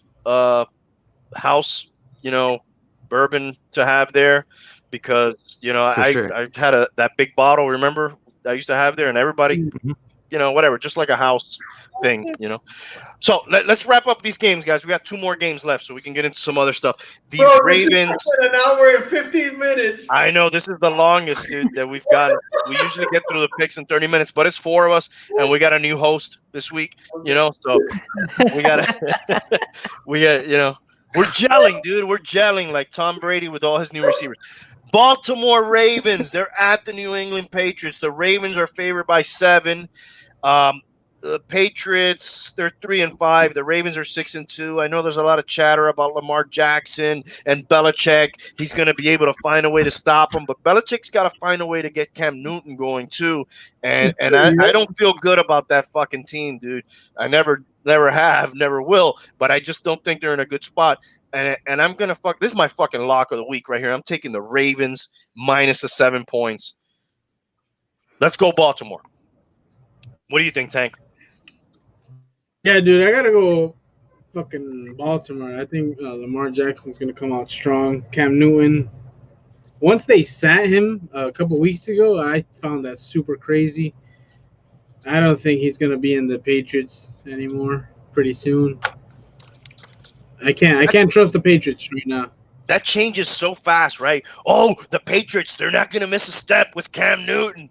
Oh, the Patriots, it's all over. You know, like, fuck, dude. That team is.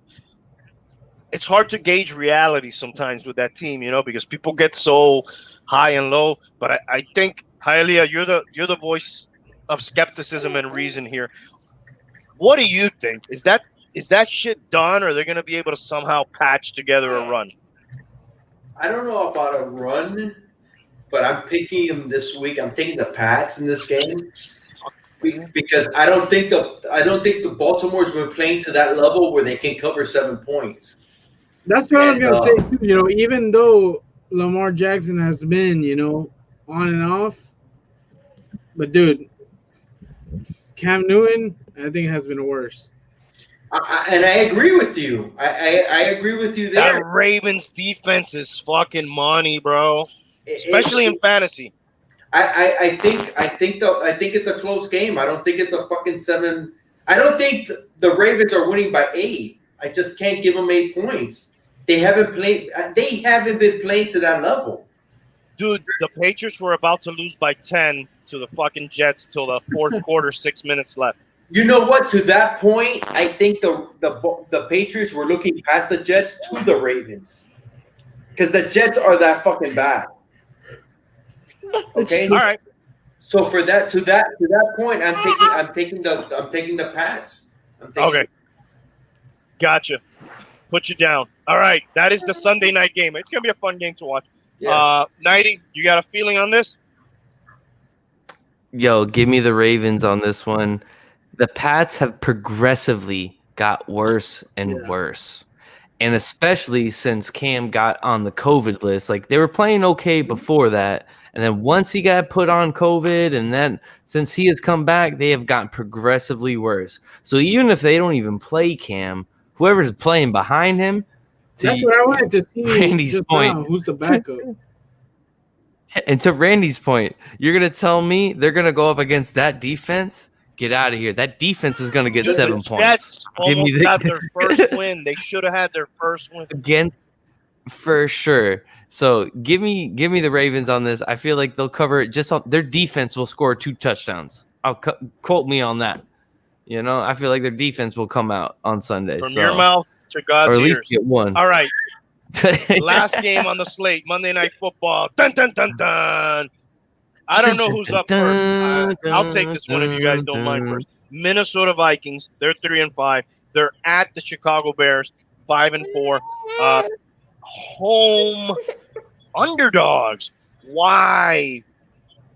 Kirk Cousins sucks on Monday Night Football. He's 0-9 on Monday Night Football. He's never won a game on Monday Night Football. Show me you can win a game. Prove me wrong. I'm taking the Bears. And you're giving me 2.5 points? This should be my lock of the week, dude. You know what? I strike from the record my Ravens lock of the week. This is my lock of the week. You're up. Who? You. Oh, man. You know what? I don't know too much about these teams, to be honest. I told you a lot. I told you a good thing. I know. He's never won on Monday Night Football. And he's favored. But it's the Vikings. And it's raining behind me. I don't know. You want to take this before me? Maybe I can agree with you. He already took it. He's taking the Bears. I got on the this Bears. one. Yeah, 100%. No, Hialeah. Oh, Hialeah. I'm taking the Vikings, bro. I don't care about that 0-9 or whatever. How could you not, dude? That's all we have to go by is trends. I don't care. I'm going against the trend. Trends are meant to be broken. I'm going freaking Vikings against the Bears. They have no fucking offense, bro. They got no offense, and you know what? Cook is cooking. He is. Yes. Okay. Yep. But he's cooking. I'm going going keep doing that. You don't think they're going to make Kirk Cousins do something? I'm going Vikings, man. I think they cover. It's only 2.5 points. All right, look, I will cover anybody's bets that takes my advice. Just kidding. I won't fucking do that. Yeah, we got 2 fantasy questions. Yeah, we got fantasy questions. Damn. I was just about to take those bets if Randy was going to cover those. I'm not that. I'm crazy, but I'm not stupid. We're gonna get to those fantasy questions in a second. This is the last game.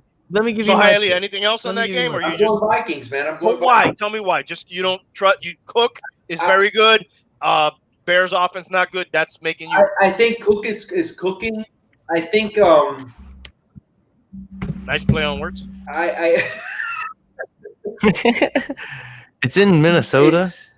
It's at Chicago. It's at the Bears. It's at the Bears. Chicago? Yeah. Okay. I just don't trust the Bears offense, man. Fuck. You trust Kirk Cousins? I trust Cook, and I trust that running game. All right. And so to your point, well, not to your point because you didn't make this point, but anyway, the Bears are good against the pass. They're not good against the run, and that's the Minnesota strength. Okay, if the Bears are worth anything, they're gonna fucking stop Dalvin Cook, or at least try, and they're gonna make. If I'm the coach, I'm making Kirk Cousins do something, and I'm fucking do something. I'm gonna put all my fucking money on stopping Cook. I'm going Vikings. Dude, I'm not trying to convince you, but right, that's what they got to do, right? Yeah, that's what they got to do. All right. No, I'm going to Vikings, man. Hialeah knows what he's talking about. All right, so we got Hialeah and Tam. Why are you shaking your head? Why are you shaking? You saw that? You saw that, bro? You saw that? You saw that, Tank, right? Yeah. Because also Hialeah had the Cardinals beating the Dolphins, and I think we all know what happened there. Luke was shaking his head too. They barely beat the Cardinals, dude. It was a tight game. Yeah, for sure. All right, so hold on. We're in Chicago, and what's the point spread? 2.5. The Vikings are favored by 2.5 at Chicago. I'll say it again. Kirk Cousins has never won a Monday Night Football game in his life. 0-9. All right. And they've been terrible. It's not like he's been close. He's been like a choking dog on these games. You know what? I'm going to side with you on this one, Randy. I'm taking the Bears. I think you're a smart man, dude. It's November. It's cold. Not that Minnesota can't play in the cold, but Kirk Cousins. They play in a dome, though, usually, so they're not really. So they're not used to that coldness. Mm-hmm. I also think, man, to Hialeah's point, trends are meant to be broken. You know, okay, there he wanted his own appearance there. All right, you know. But man, Chicago, that's going to be hard, man. And I don't trust Kirk Cousins at all. I really don't. Why would you? He's never shown you can trust him. Even though the Bears struggle with stopping the run, they know that that's what they have to do, right? So that's probably what their game plan is going to be this Sunday. So what, you're going to let Kirk Cousins beat you? Definitely not. And they play well against the pass. So eventually Kirk Cousins is going to have to try to beat them, I think, and that's not going to happen. So give me the Bears. It'll be a fun thing to watch. I will remember the Bears. Let's take a look at one of these fantasy questions we have. Real quick, everybody's got their locks. I haven't given my lock. Oh, this guy. Dude, I mean, you're supposed to do it before we finish the picks, but go ahead. I'm going Broncos.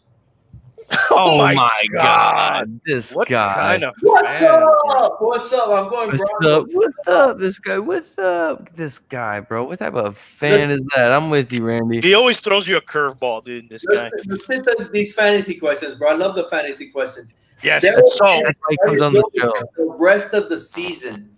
I got right here pulled up Derrick Henry, which this guy, he's my favorite running back in the NFL. To be honest with you, He's a man's man. That's a real fucking dude there. Fucking biggest running back probably. Can still haul ass too. He's got Baltimore. That's not going to be fun for him. He's got Baltimore, Indianapolis. That's not going to be fun either. He's got two of the better defenses there back to back next 2 weeks. Then we've got Cleveland, Jacksonville, Detroit. These are the playoff games in fantasy, right? So you're playing in the playoffs. If you're in week 1, Jacksonville, Detroit, and Green Bay. So you got to get through, for me, those 2 tough weeks there, Baltimore, Indianapolis. And then if you get through those, it starts to get better as you get towards the end of your fantasy season and the playoff season. Are you guys seeing that the same way, kind of? Or what are you guys seeing there when you analyze Henry? Go to Aaron Jones. Okay, let's look at Aaron Jones. I mean, I think you're Henry right. has been better so far. You're on track. Henry's been the most consistent back. Aaron Jones has missed a couple of games because of injury. Mm-hmm. And then he's been kind of up and down a little bit. And Derrick Henry's going out causing injuries to defensive backs. So Nasty stiff arm. That guy has one of the better stiff arms. Jacksonville. So he's got some of the same teams here. He plays Jacksonville now, Indianapolis now. Then he's got the Bears, who Hialeah touched on. I think you mentioned they're not that great against the run. They're better against the pass. Yeah. You got Philadelphia, Detroit, Carolina. If you're lucky to make it to the Super Bowl, you're playing Tennessee, actually playing against Derrick Henry. If you were able to, which that doesn't matter. Derrick Henry's not playing defense. Looks like Aaron Jones has the easier. It's almost a toss-up, right? Because of the schedule? Yeah. Because of the schedule. Yeah, but I take the better player, like you say. Who's the best player? Derrick Henry's the better player for me. I hate to say it, but I kind of agree with you. But it's almost a toss-up, man, because Aaron Jones, he's coming back from injury. Give the man an answer. He didn't ask us for a toss-up. You know what? I'm gonna go Aaron Jones, bro. Oh He's not confident about it. Okay, I'll tell you that. This guy. 90. You know what? No. You know what? You're right. I'm gonna. The flip-flop. You know what? All over Aaron again. Jones, This guy. Aaron Jones. Yeah, listen. Whenever possible, we should give these people a consensus pick, and I think I think we know Derrick Henry's the better back. Yeah, he's got a couple tougher matchups, but as those games matter more when you get in the playoffs, not so tough. So, And I don't know. I'm gonna vote for Henry. I'm going Henry as well. Just look at what Tennessee's already accomplished with that coaching staff, so they know how to utilize him. To what Hialeah was saying earlier, where Jones has been like, or Randy, what you were saying, he's been like hit or miss, so they're not really sure how to consistently use him or what his strengths are fully, capable of. Where Henry, you know what you're gonna get from him every week. So even though he has some tough matchups, he'll be just short of 100 yards. You know what I'm saying? You know he's gonna get his touches and probably get 2 touchdowns. So go Henry. All right. This one is like a multi-question, which is hard to do when you've been drinking whiskey for a couple hours now. But let's give it a shot. I'm starting Goodwin, Higgins, Cup. Damn, I picked up that Higgins guy and he laid an egg a couple weeks ago in PPR. I'm benching. Okay, but he laid an egg because there was 35-mile-an-hour winds. Because I picked him up as well. I'm not giving up on Higgins. Okay, but dude, I don't know about benching Thielen. I know people are down on him. I mean, my strategy in fantasy is sometimes to a fault too much. Stick with your guys. I don't try so much to do the matchup thing over a long. I feel like if you start your horses overall, your horses are gonna pay off. You don't want to have your horse on the bench, you know, when you should have had him in your lineup. You know, Hollywood Brown, I have him on my team. That's frustrating. I've benched him, dude. I've gotten tired of it. Let me look at Claypool real quick, see what his thing is kind of doing. He's been laying eggs. After he had that 4-touchdown game, he's been laying eggs. Golden eggs or just rotten eggs? No, rotten eggs. Oh, okay. Pickled eggs. Well, dude, he's gotten over 10 points every game except one in the last 5. It's eggs. That's serviceable, dude. 15 and 13? Yeah, it's not bad. You're right. I mean, that's okay. If he's your top guy, you're probably pissed. If he's your third guy, not so much. That's a good point. Let's look at Thielen for a second here.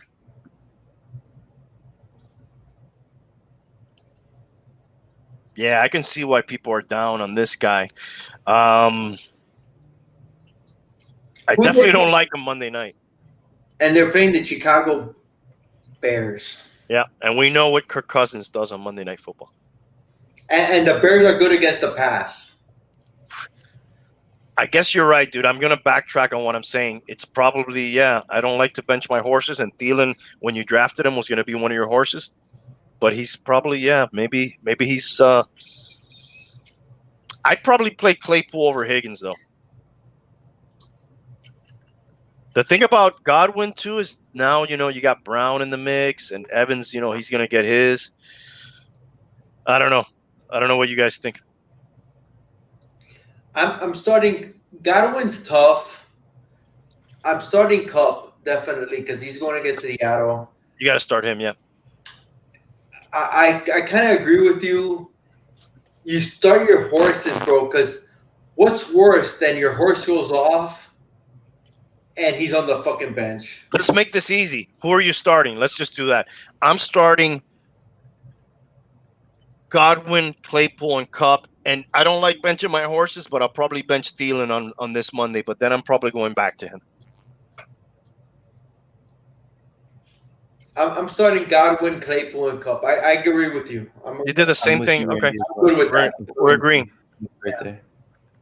Dude, count me out. I don't know too much about these guys. All right. Well, we've given you a consensus as close as we can. Nighty, are you on board? Yeah, I'm with you, Randy. He's with us. He trusts me. We got that follow-up from Jake, yeah. Yeah. Yes. But that's unlikely to continue because we know Claypool's nice too. we know that Derrick Henry's a beast, dude. That guy's a fucking linebacker with playing running back that can fucking run fast. He got 10 points last week and, you know, Indiana played That's a tough defense, dude. The Titans fucking... The Colts are a tough defense. Yeah, bro. They killed it, bro. Yeah. So let me just show. He's had better weeks where he's gave you 38 fucking points, 17. Yeah.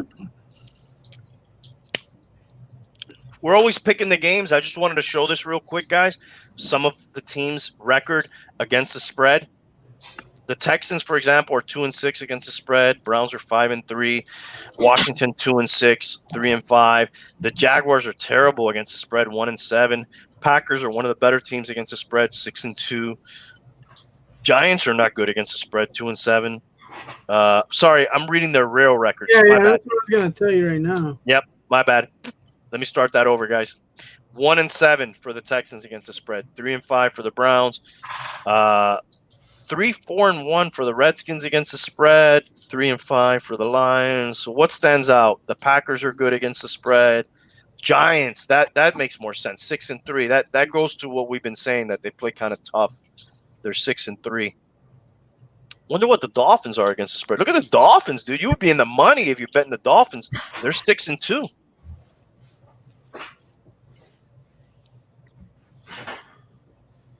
Also, the Bengals are 6-2. And Pitt Steelers are 6-2. The Texans was crazy. Yeah, the Texans have just been bad, and we got that draft pick, so, you know, hopefully they continue to do bad. So, yeah, kind of, you know, those teams that play tough, you're going to see them have a better record against the spread.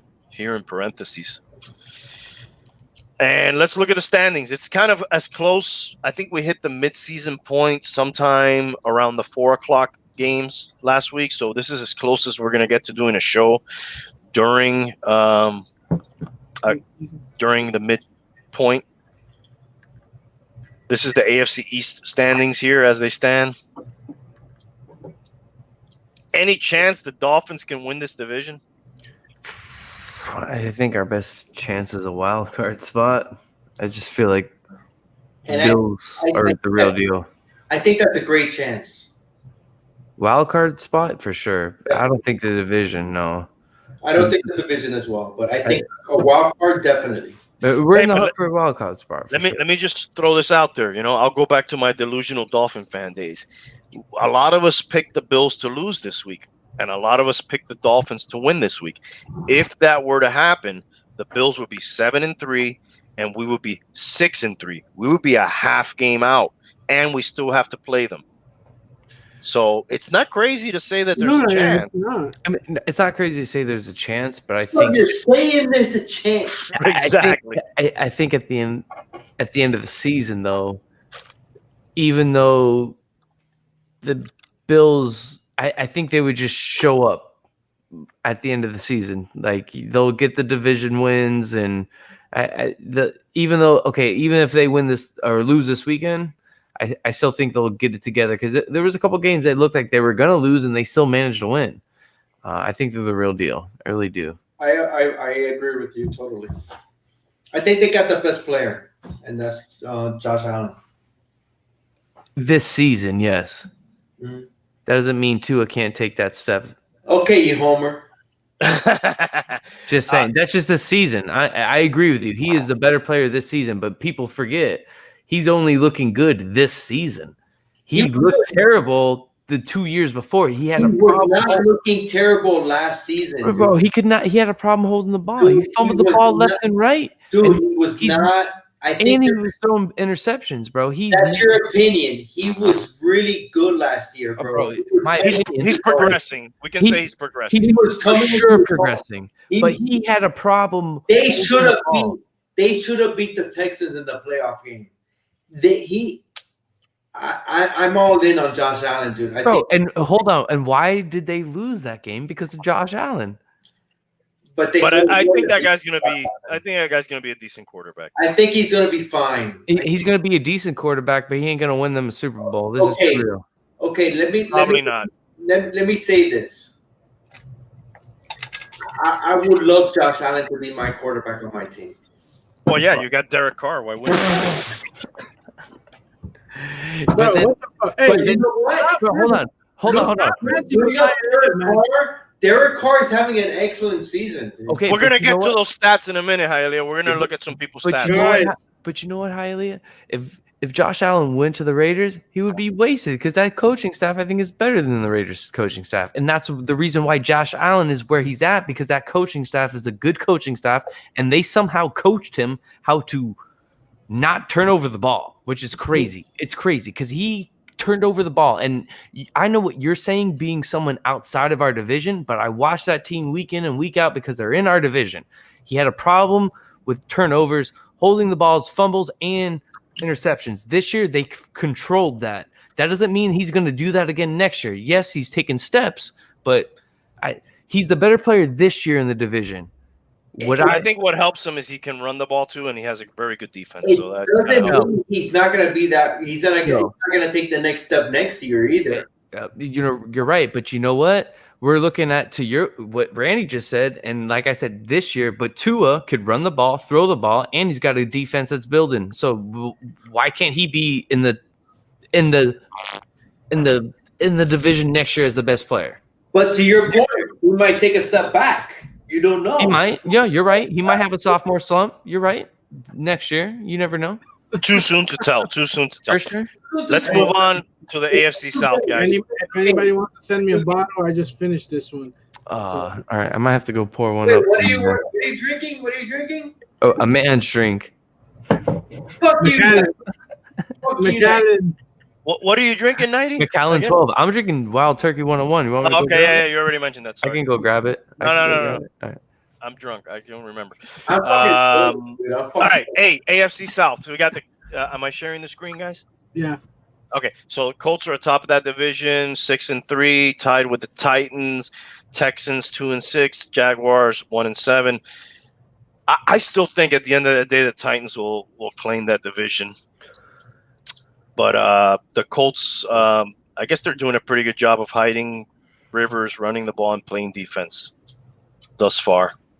Dude, the thing about this division, the top two teams have excellent coaches, man.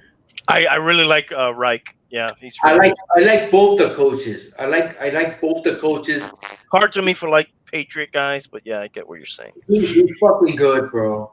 This to me is a toss up, a total fucking toss up. I wouldn't be I surprised. need you to commit right now to one of the teams. Don't do it. I can't. No, you have to. You're a Don't bitch. fall into the peer pressure, bro. You're a bitch. You can't make me. You're You a don't. bitch too, Tank. I don't have You to. got to pick one. Yeah, They're not going to remember, end up in a tie. Remember the and if dare you're wrong, program. that's fine too. If you're wrong, that's fine. You just said, Yeah. I was wrong. That's all You right. know what? I'm going with the Titans because Hialeah, what the fuck?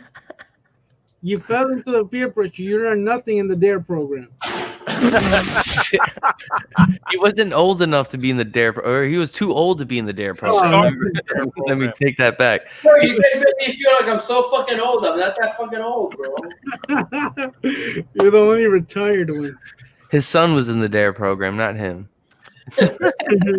Who do you? How about you, Tank and Nighty? Who's winning this division? I'll go Titans, bro, just because of Derrick Henry. One of the shittier divisions historically in recent sure. history. Mm-hmm. You know what? I The think Dolphins could have dominated this division, dude, for 10 years. I'm gonna go Indianapolis on this. I think at the end of the day, the coaching is right, and even though Phillip Rivers isn't the greatest, but he's got that veteran, nism about himself that he knows how to win those games and has been in those tough games. So when it comes down to it, I think he'll be able to edge them out. And to what Randy was saying earlier, they're a silent 5-3 or 6-3 right now. 6-3, yeah. Yeah, they're a silent 6-3. Which when I saw that the other day, I was quite surprised. So I'm gonna go Indy on this. I think they're gonna somehow still be silent and win this division, and then you'll see Tennessee in like a wild card spot. But I also think, I think Randy, you should be silent. I think you should. you think, hey, you always think I should be silent, but that's all right. But I also think with the Titans coming off that AFC high, going to the AFC Championship high, that they're gonna somehow maybe self combust at the end of the season. So Overdose. Yeah, I don't want to overdose. Tannehill train is falling off the rails.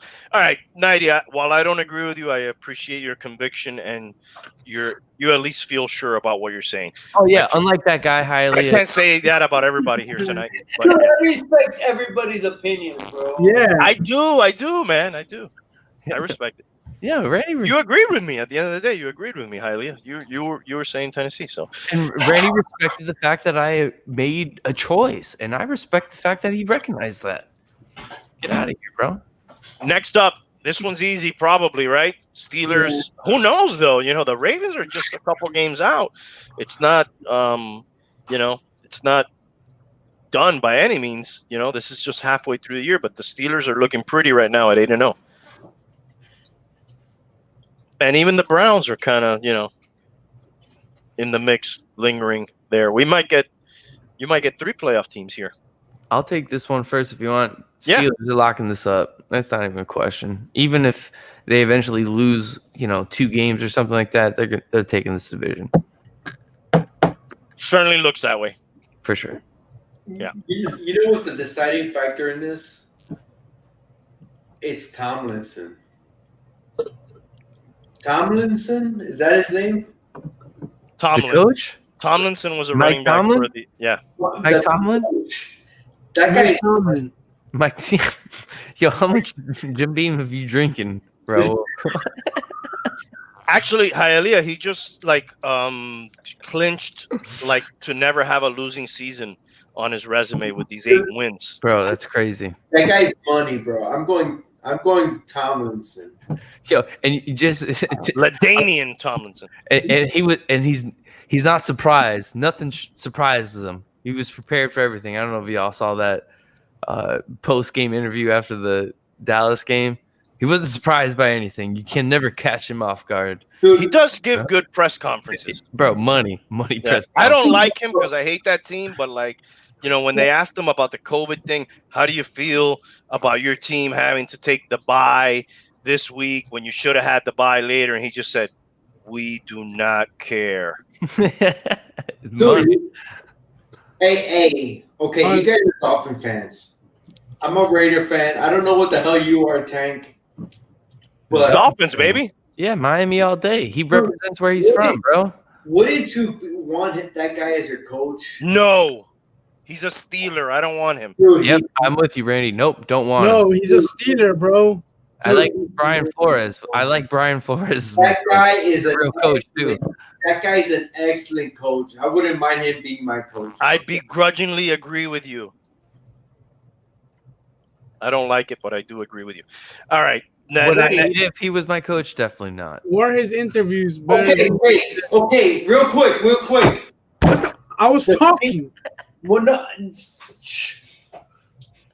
The Steelers, Chuck Noll, I forget what that other guy, Knobloch, whatever his name was. Knobloch. Chuck Knobloch played baseball, bro. And That's baseball. And Tomlinson, bro. Tomlin, They've had, dude, please, Tomlin. Dude, they've had like 3 coaches in 40 years. Or Bill 50. Cowher, bro. Bill Bro, Cowher. yeah, Bill, They've yeah. had It was Chuck Noll, Tomlin that took over Cowher. Cowher, and Tomlinson in 50 years. All right, dude, but they sucked in the 80s, dude. Don't forget that. But they won a Super Bowl Not in the 80s. with Cowher. Not in the 80s. Not in the That was 80s. in the 90s. They They won one with sucked in the 80s, dude. Cordell Stewart in the bus. So did the fucking Patriots, okay? Don't forget that, punks. The Patriots sucked ass, and the fucking Dolphins know. dominated them for many years. For sure. But yeah, I get what you're But saying, that- Hialeah. That You're was right. in the 70s. The Dolphins beat them like 20 games in a row in the 70s when it was Sanga. Yeah, And it the 70s was bad. Shula. Bro, and in the 90s. The No. early and mid 90s, yes. Dude, Because in the mid to late 90s is when they got Parcells and made the jump. But in the early years, even though I couldn't remember it, but Marino demolished the Patriots between 90 and 95. So get out of here, Hialeah. Especially in the early 90s, it was Jim Kelly. Oh, I'm sorry. It was the Patriots. The Patriots suck. Fuck that. You're Dude, right. that game, Marino came back from the injury, and he threw the 5 touchdowns. Oh, my lit 'em God. up. Come Yeah, on, bro. beautiful. Yeah, man. Guys, let's move on to the AFC East real We're, quick. we're an hour and 47. Yo, mute Hialeah so we can get to the next topic. We still got an hour left. I'm fucking drunk as fuck. Yeah, we got to get to other shit. There's a lot of shit on the slate. AFC. Who's your AFC. Okay. Who's your what? Nothing. Everybody's ripped here, man. That's the Who's your problem. lock of the week? The Chiefs are the fucking lock of the week in this division because nobody's catching them. That's for sure. Yeah, Right? I'm with you there. The Chiefs locking. This is the lock. This is the division lock of the year, right? The division lock of the year. The Chiefs. Yeah, it's the Chiefs. Can I just go ahead and say, can we just lock in the MVP with Patrick Mahomes? Like, Can we lock in the Super Bowl title with the Chiefs? Dude, he's got 25. They're gonna be there, bro. He is so good. He is so good. So good. Hey, for all the Steelers talk, this is the real fucking team in the AFC, right? Hands down, this is the real team. Andy Reid has done great things, and then, bro, with them even going to get Bell, like with everything, like come on, that just like locked up everything. Even though he's not in form and not looking great, bro, you already know once he starts going and in the playoffs when they need him, that guy's gonna be running over people. It's kind of like a Patriot thing, right? The Patriots would do something like that. Like, oh, we'll just fucking pick up Le'Veon Bell here or whatever. I honestly, Randy, I thought the Dolphins, and they say, because he is, he lives down here, that we were a favorite for him. Yeah, and I thought there was a chance. That was something that I was like, yo, that's a Patriot move. Why can't it be Miami that goes and does something like that? Yeah. It's what do you have to lose? It's literally like a win-win situation. You get him for nothing, and if he pans out, great. If not, you cut him, and it's nothing. You cut your losses. But he wanted that ring. So for sure, and he made the right decision as far as that, But yeah, man, I'm with you there. That's a Patriots move in a sense. There's no delusions of winning that division, right? As a Raider fan, there. Can I talk real quick? Can I get a 2 minutes, bro? I got 2 minutes. Me and my new host, 90, are getting into some shit. I'm gonna give you 30 seconds. Go. I like it. I'm gonna get a drink while he's talking. Can I go? Yeah, fuck you. You don't need to listen to this shit. Yeah, the Broncos are gonna hold on. Before he goes, the Broncos are gonna finish above the Raiders. That's what he's gonna say. Fuck you, motherfucker. Hialeah, I can only give you time until 90 gets back. Go. Okay. Dude. I'm just kidding, bro. I love you, dude. I love you too. You're my man, dude. What do you got here? What are you telling me here? Bro, how badass is Mahomes, bro? What a baller, dude. I think he has 25 touchdowns, 1 interception. That's fucking like Aaron Rodgers numbers. Jesus. We're going to look at the stats in a minute if we can ever get through these fucking standings. I fucking hate it because the Raiders are going to be the Dolphins in 20 years with Mahomes in the division. Oh, that's your Brady. Way more likable than Brady, though, right? Way more likable. I just love hearing him talk. How can you hate this guy? Mahomes is money. The only thing I gotta say is it's a shame that the coach is so old. I love that guy though. I love him too. I loved him at Philly. I'm fucking drunk right now, so I can't remember all the names. Hey man, but he's got Eric Bieniemy there with him. Nobody's giving that guy a job. If that guy hangs around, maybe that's a guy to take up the mantle. That's the thing. Bieniemy is gone after this year. Probably, yeah. And that's a good thing for the Raiders. But dude, you can't help but love the Mahomes. I'm sorry, and I'm a Raider fan. That's my homie. But dude, he's my homie too, bro. He's fucking a joy to watch. He's a joy to watch.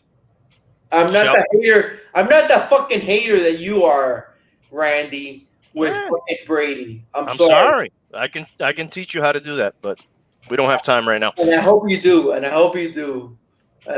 He's hard to hate, though. I mean, hold on. This guy's like, I can't hate Mahomes because Mahomes hasn't dominated his division for 20 years. Get the hell out of here with that nonsense. When Mahomes beats you down for 20 one interception at the halfway point.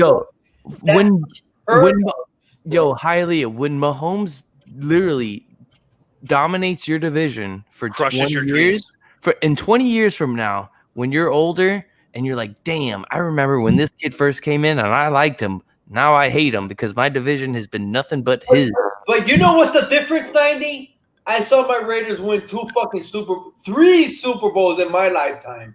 You haven't seen the Dolphins win no Super Bowls. And you know what the sad part is? Are you getting nasty, bro? You're not even from there. So, yeah, that's great. It doesn't fucking matter. Hey, you saw what? You went to how many games there? Baby. Hey, you went to how many games during that? Fuck that Hialeah hat. It's fucking Raider Nation. All right. Let's move on to the NFC, guys. NFC West. I got them up here first. Seahawks.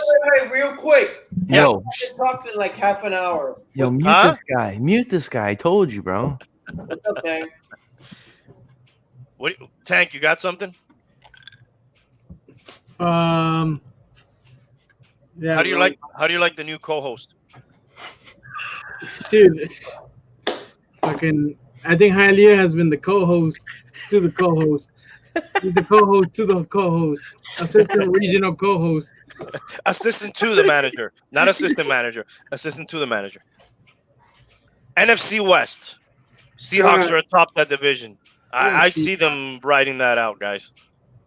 Even though the Cardinals and Rams and even the Niners are not, they're only a couple games behind that. But, I think we mentioned it, fucking Wilson's balling out. He's going to carry that team, I think. Good defense. Nobody? All right. You guys with me? No? No, I thought Tank was taking it. I thought you asked Tank. All right. I mean, I'll take it. I think I'm with you. Seahawks. Seahawks are taking that for sure. I'm with you there. Seahawks, Cardinals are a good team, and I think they're making those strides. And possibly next year or the following year, they'll be a team to worry about possibly taking the division. But I think Seahawks eventually, are taking it this year for sure. I do like the Cardinals long term. Bro, I do like it. Kyler Murray, man, he is so much fun to watch, man. Shifty, bro, and him and Tua are a lot alike. Like watching those two go at it, man. Super Bowl. They got the defense that the Seahawks don't have. So long term, for sure. I think Cardinals are gonna take over. Definitely. 90 shows his fucking colors. Tua time. What did I say? I just said that him and Tua play a lot alike. And if you watch that game last week, they went toe to toe and they play a lot alike in the way that they run the ball and throw the ball. What do you mean they play a lot alike? When the fuck is Tua's fucking ran like fucking Murray, bro? Come on, bro. Okay, I'm gonna show you a run last week where he picked up the first down and then slid exactly like Murray to get the first down and not take a hit. Bro, stop. All right. They have similarities, Hialeah. Bro, you did not watch that game, obviously, because if Are you watch that game, that Tua runs like Murray? Are you really serious? oh, you know what? You're right. Tua's better than Murray at running. Yeah, right. but can Tua play baseball? No, Probably not. Yo, but let me ask you this: Did Murray Kyler was Murray? a first round pick in baseball. Yo, did Kyler Murray win a national championship in football? Not yet. Oh, he can't win a national championship. Okay. That's the comment of the week. Not yet. He might have eligibility. We have to check. Next division here, the crap division: Eagles, Washington football team, Dallas Cowboys, New York Giants. How surreal is it that these people are the Washington football team, right? Like they had to fucking lose their name, dude. So surreal. I think this is one division where there might be some fuckery, dude. And like one of these the fucking Giants might win this division for all we know. Who knows? But definitely the Eagles should win this division. They should. I don't think they should. I mean, look, let's go down the line. Third string quarterback in Washington, fourth string quarterback in Dallas. The fucking Giants, Daniel Jones. We were thinking. If anything, the Giants should be the ones fucking really competing. But these other two teams are hanging around with their third and fourth string quarterbacks. Danucci. There's people with like ankles facing the wrong way at quarterback here, up and down this division, and the Eagles are just barely winning it. And to your point, Randy, I agree with you. It should be the Eagles division. No one thought the Eagles would look this bad at this point, right? We figured with Carson Wentz, a team that has gone to the Super Bowl and won it against the Patriots, with still some of those pieces there, especially with that coaching staff, we all probably thought they would have looked better up until this point. But they haven't. And I really think that tie is going to be as crazy it may sound, that's going to be the factor. Yep. And yes, they're going to win the division based off of that tie. Do you guys think Carson Wentz is kind of like a Kirk Cousins kind of guy? Put him in that same kind of fucking category? All right, guys, hold on. Let's acknowledge Hialeah's mug for a second. I love that mug, dude. Straight out of Hialeah, coming out the Factoria. I love that. Out of Factoria. Yo, que barato. Bro, can I make a request? Yo, mute this guy before he goes off. Hey, Hialeah. That's what we do in the PlayStation party chat. I'm not the kind of guy to ask for Christmas gifts. He wants one of those. If I'm going to ask you for something, take that silly hat off the screen before I remove you. Forever. You got to get me one of those mugs or one of those hats. One of the two. All right? It's going to be both. One of the two. Ready. All right? I got you. All right, cool. So let's finish up these standings here. I should have wore that shirt. I literally have a shirt that says "Hi fucking Leah." I should have wore that shirt tonight. Do you live in Hialeah, dude? No, I live in South Florida, bro. I grew up pretty much in South Florida. I've been to Hialeah multiple times. My ex-girlfriend was from Hialeah, so. Where do you live? Don't give me your address, obviously, but where? No, I live in Weston. Oh, okay. Yeah. So. which close to Davy, right? Which the bum Yeah. lives to Davy. Yep. All right. Bro, we didn't NFC ask for South. the strip show. Dude, Saints are the kings of this division. Fuck Tom Brady.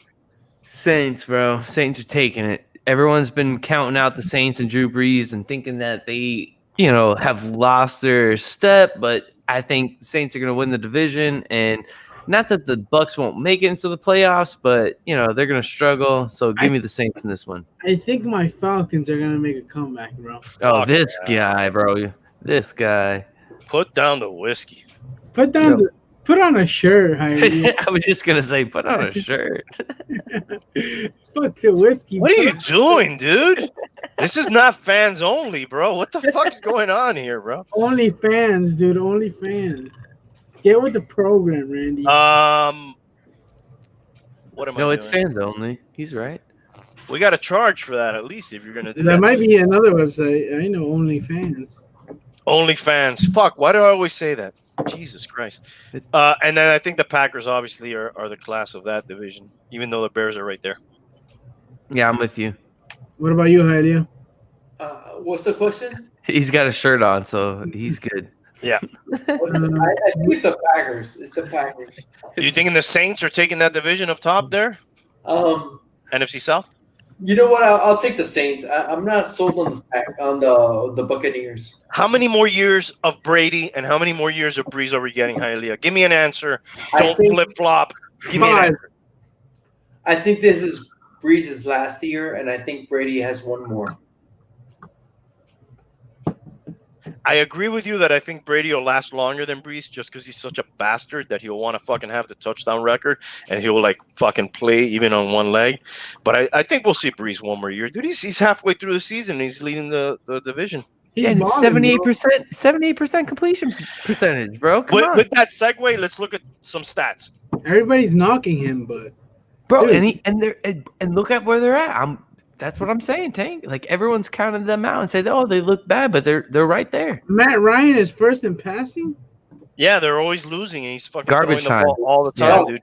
It's garbage time. It's like Blake Bortles from like 5 years ago. He was my quarterback in fantasy and was like, everyone's like, "Why?" I'm like, "Garbage time, bro. They're always going to throw the ball." Yep. Julio Jones too. Yeah.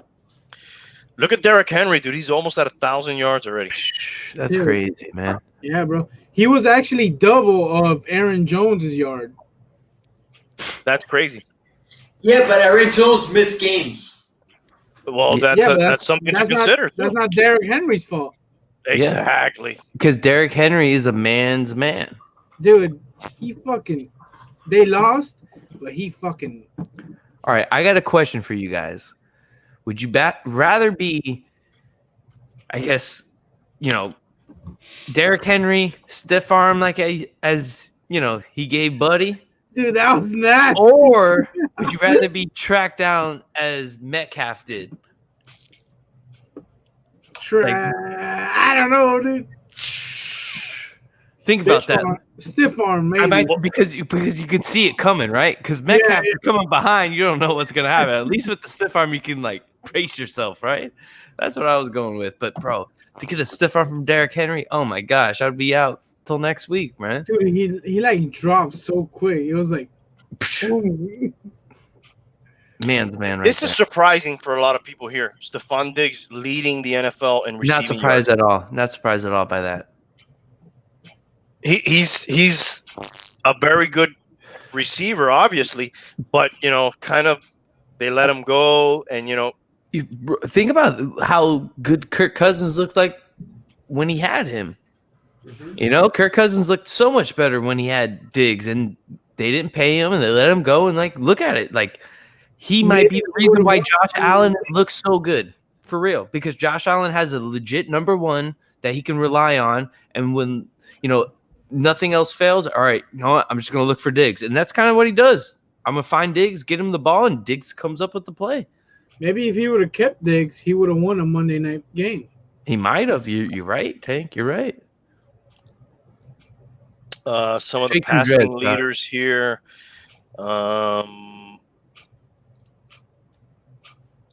I still can't believe. Look at Brees on the completion percentage. Like Nighty's been hyping up 74%, dude. That's incredible. Look at Bridgewater though. At his age as well with Drew Brees. As much as let's look at Tua. It's only 3 games. Yeah, not small sample size. I just wanted to see what 90 was gonna say. Look at Mahomes though, okay. like Hialeah mentioned, 25-1. That's just fucking video game shit, dude. Yeah. Hey, but if you want to go back to Tua, look how many interceptions he has. And as a rookie quarterback, that's what you want to look at. Within 3 games, how many interceptions? It's only been 3 games though. Yeah, the sample size is too small for me, dude. Yeah, I gotta be honest. I hear you. No, I'm with you. But with what you've seen in that sample size, for instance, I seen more within 2 games with him that I saw with Ryan Tannehill within the first 2 games that we had with Tannehill. Let's look at Burrow and Chargers. Let me play devil's advocate here for a second. Everybody remember Robert Griffin's first year in the NFL? Correct. MVP, Rookie of the Year. And greatest rookie year in NFL history, probably. And not his fault, but his coaches put him in danger, and that's why he... I disagree. I disagree with you, Randy. As greatest rookie season. Well, who would you say is better? I would put Moss. No, I'm talking about a quarterback, though. Quarterback. Marino going to the Super Bowl? But that was not Marino's rookie year, though. He played. Exactly. Remember, in the NFL, it's not like baseball. Even if you play one game. Got you. All right. True. Yeah. All right. Like, I mean, if we look at it that way, you could say Mahomes. Mahomes only played 1 game in his rookie year, and then he came out fucking balls out, cocks out. Sure. And then that's right after Alex Smith. Yeah. Yeah. So, quarterback, Hialeah, is there one that's been better than Griffin? Rookie?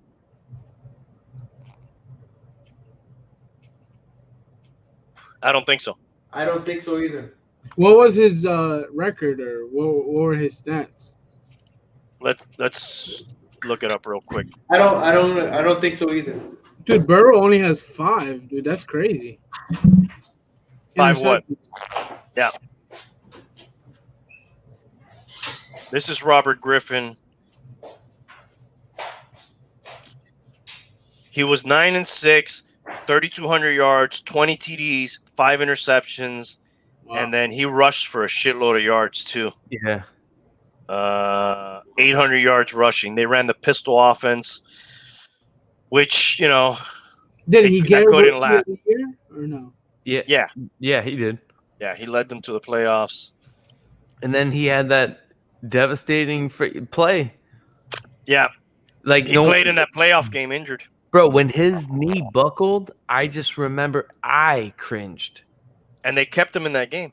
And I'm telling you, he should not even been playing in that game. And if you think about it, when you're investing into your, franchise quarterback, even though it's a rookie year, and yeah, you want to go out and try to win it, but man, who was the backup on that team? I forget who it was. Kirk Cousins. Was it Kirk Cousins? You're right. It was Kirk Cousins. They drafted him. He was a 4th round pick. Yeah, they drafted him in the same year. Let's see leading interceptions, Randy. What's that? Let's see interceptions.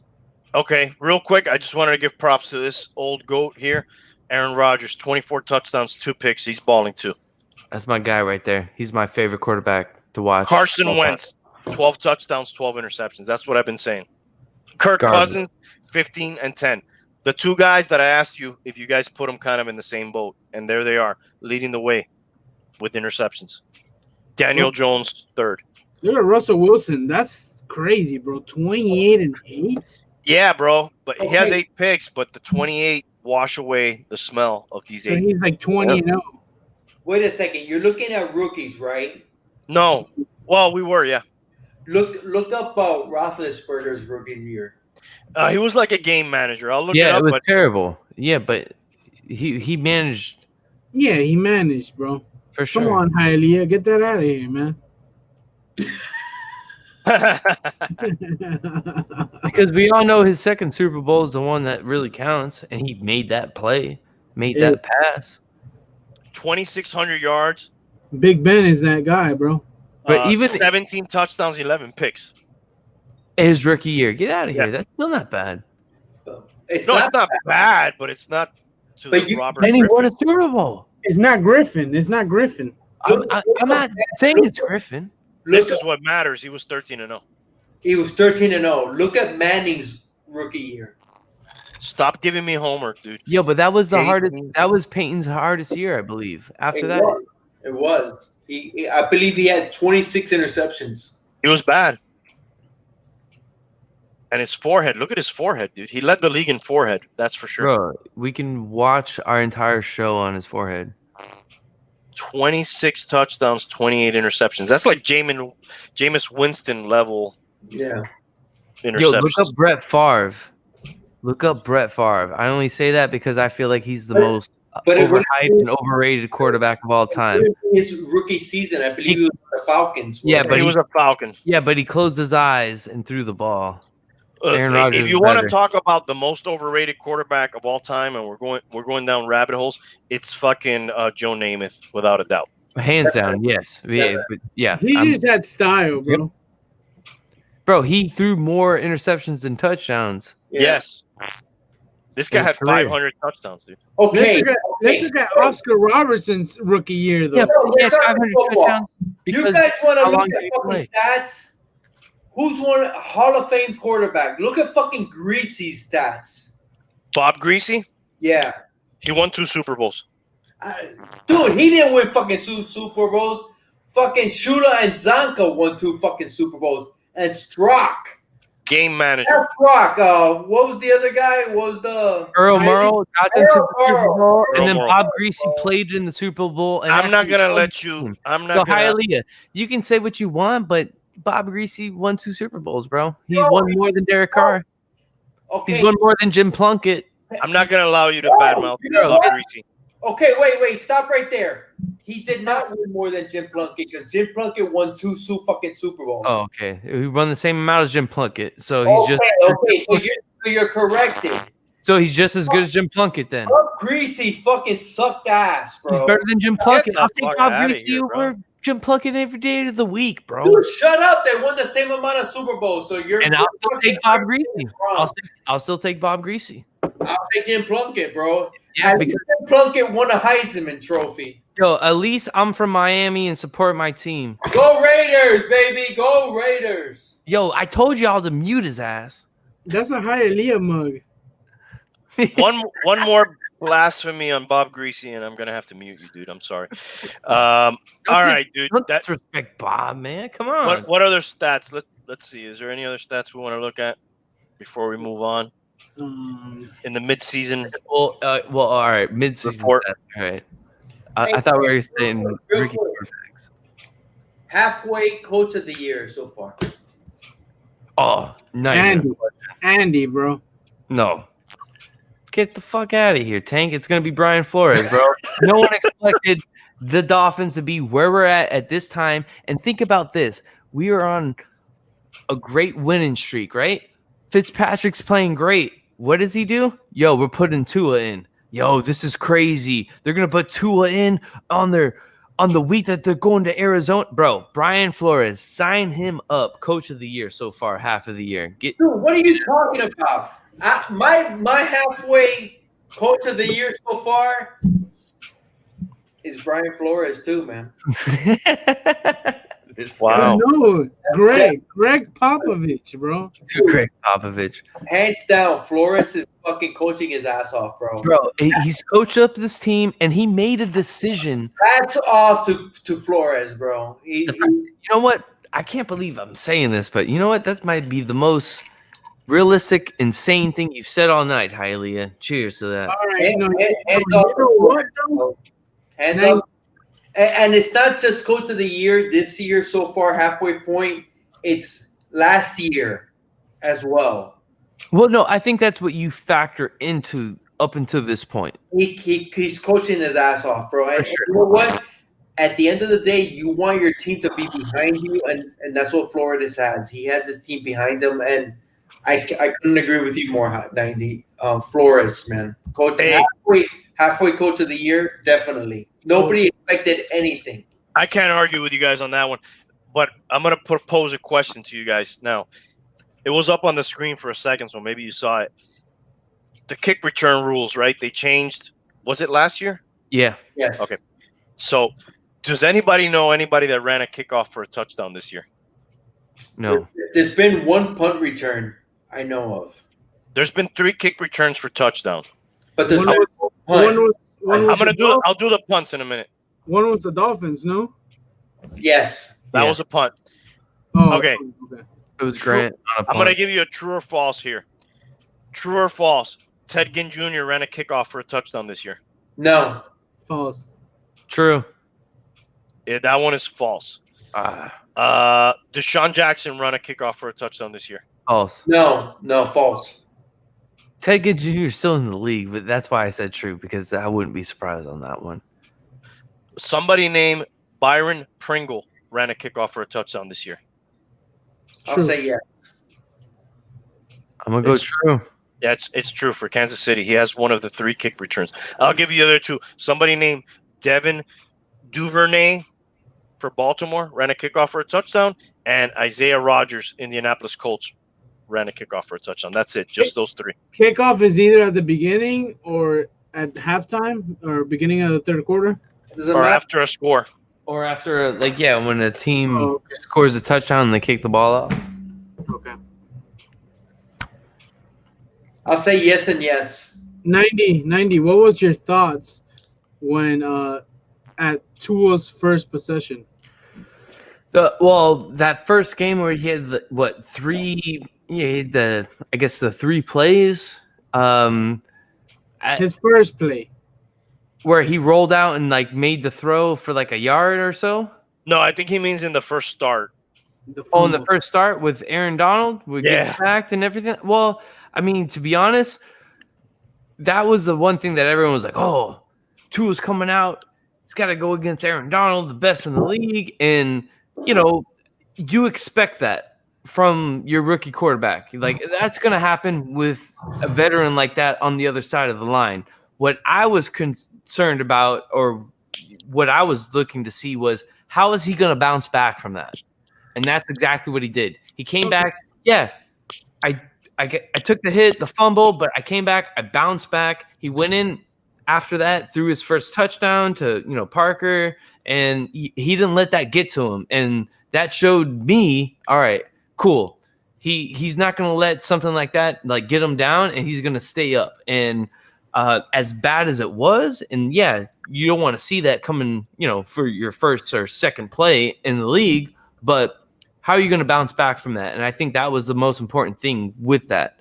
So I ask because I see that you're a Tua guy, but there's also this barber I know that he's like, oh, Tua, we're going to go to the fucking Super Bowl. And well, I don't know if we're going to go to the Super Bowl with him, but I'll say this, Tank. I've been a Dolphin fan all my life. We've never had a quarterback, we'll say, with this as many tangibles, where he can throw the ball, run the ball, and do things like that. So, yeah, it's exciting because he has a lot of talent that we've never seen before since Marino. That not only can he throw the ball, he can run the ball. So, but I don't think, I can say he's going to take us to a Super Bowl. He needs to be in the right system and have the right coaching around him. We need more weapons. For sure. That's the thing. He doesn't have the weapons. Let's say he had in Alabama. Yeah, but to your point, look at what he's doing with what's around him right now. Okay. Williams, I don't even know who this guy Williams is, but Tua's making him somebody. He's looking for him. You know what I'm saying? He's, building him up. Yo, what weapons did Tom Brady have?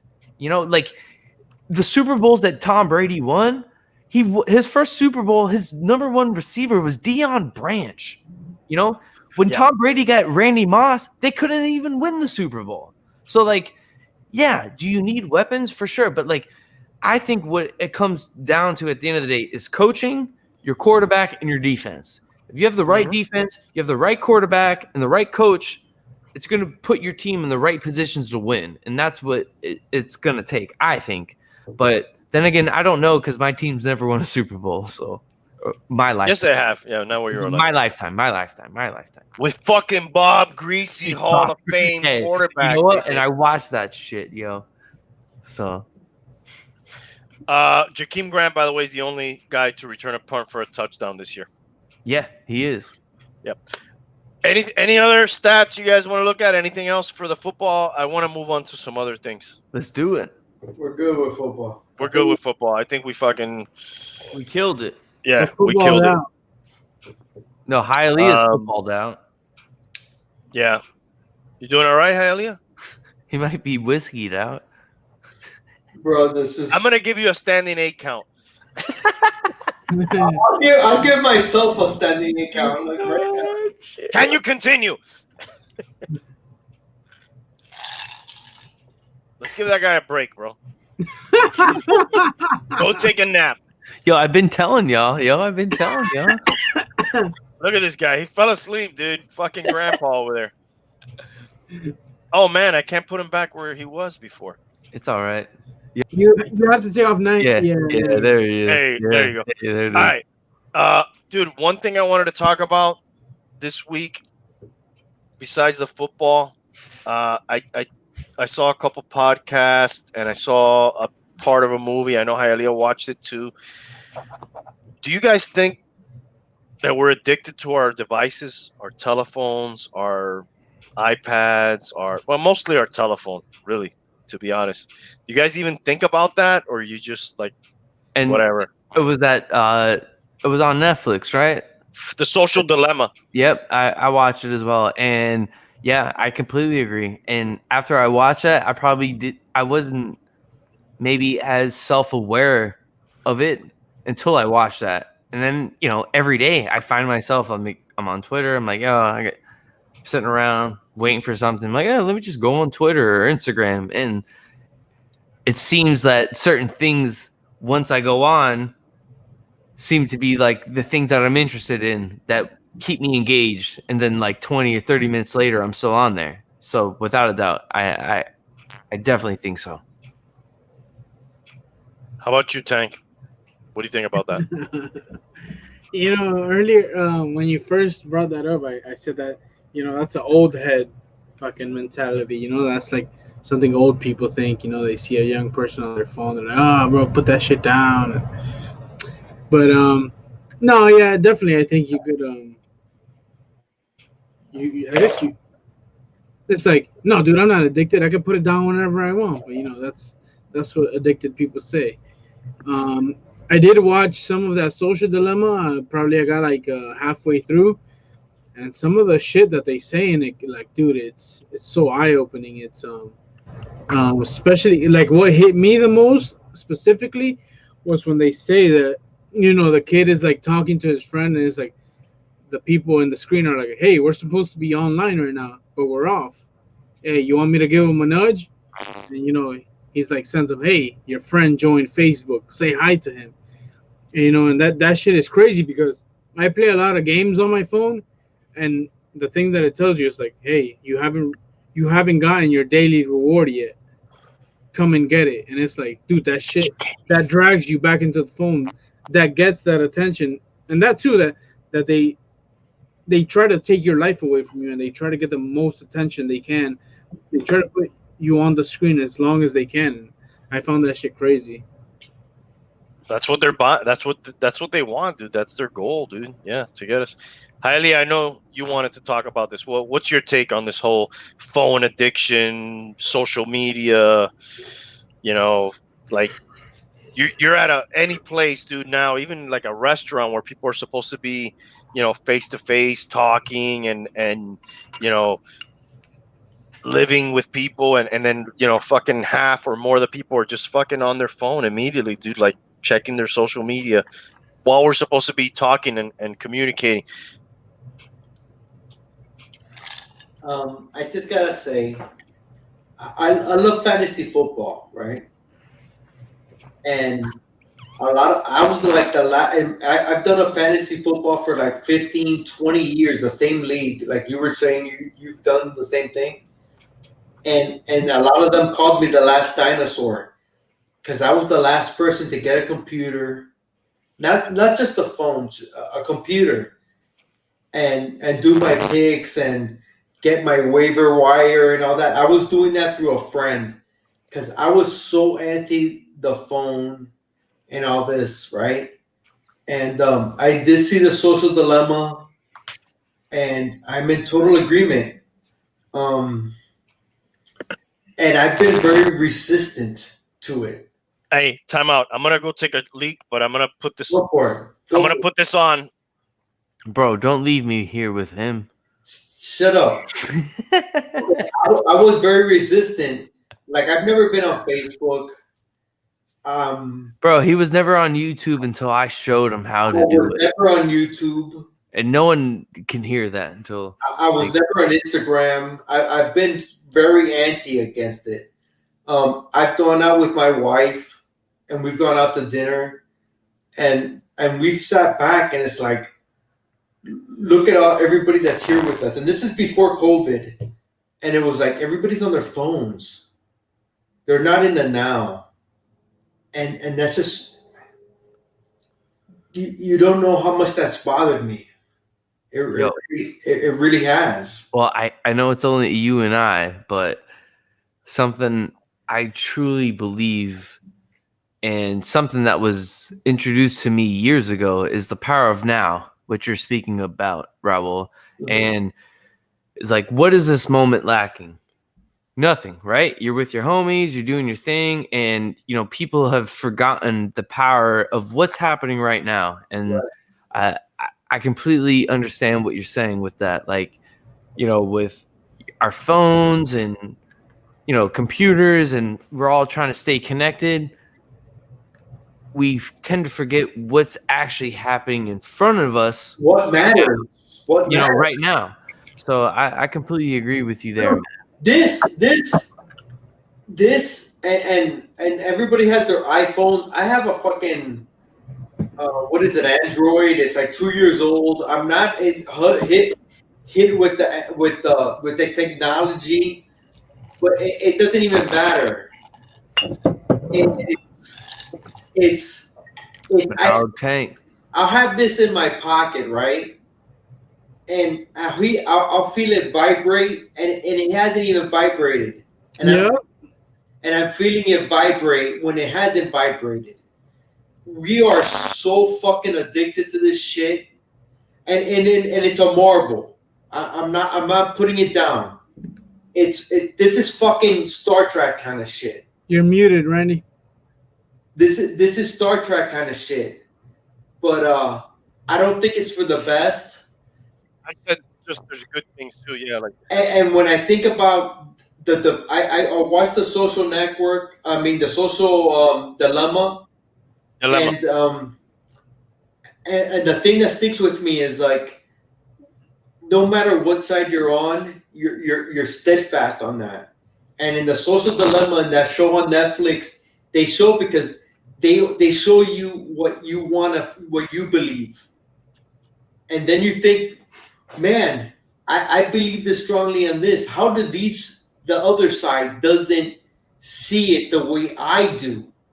And they're so freaking steadfast on their belief, and it's because they're being fed their side. What's the belief, though? Hash that out real quick. What's the two sides? The other side is money. Our side is just being in it now. And it's the left and it's the right. And it almost sounds like you're talking about politics for a second. And I don't want to go there. Yeah, I don't want to go there either. But like, I don't want to go there, but that's where it goes. But it could be about anything. It could be about anything. But the main thing is the left and the right. Yeah, whether you agree with aliens or you don't agree with aliens. I'm not going left or right, but I'm going to say this about like social media and everything like that. And I can truly speak on this right now because where I am currently in my life, and I believe that Raul can back me up on this. So, for instance, 90. 1 year ago at this time, I was all about YouTube. When I say YouTube is 90, that was something because like every night of the week, I was doing a YouTube show. And you say that because you like Chris Jericho, right? I love Chris Jericho. He's my favorite wrestler of all time. So that's where it was inspired from. Hands down. And Randy gets it. I love it. Hell yeah. And my gimmick is Y290. Before we leave the WWE subject, yesterday, November 13th, was the 15-year anniversary of Eddie Guerrero's death. Oh, rest in peace. LWO, baby. The Frog Splash. Latino World Order. Orale. You know, let's go. But I can say this: a year ago, and Raul, yeah, look at that. Yeah, Raul can second this. I was all about YouTube, and I was going through something, I guess, through work, and maybe it was my outlet. But my wife was pregnant. I have my son, and I can honestly say this: since the birth of my son, something clicked with me, and I realized, like, as much as I love being on YouTube and love being on Instagram and Facebook, none of that matters, man. Like, he is what I need to be part of.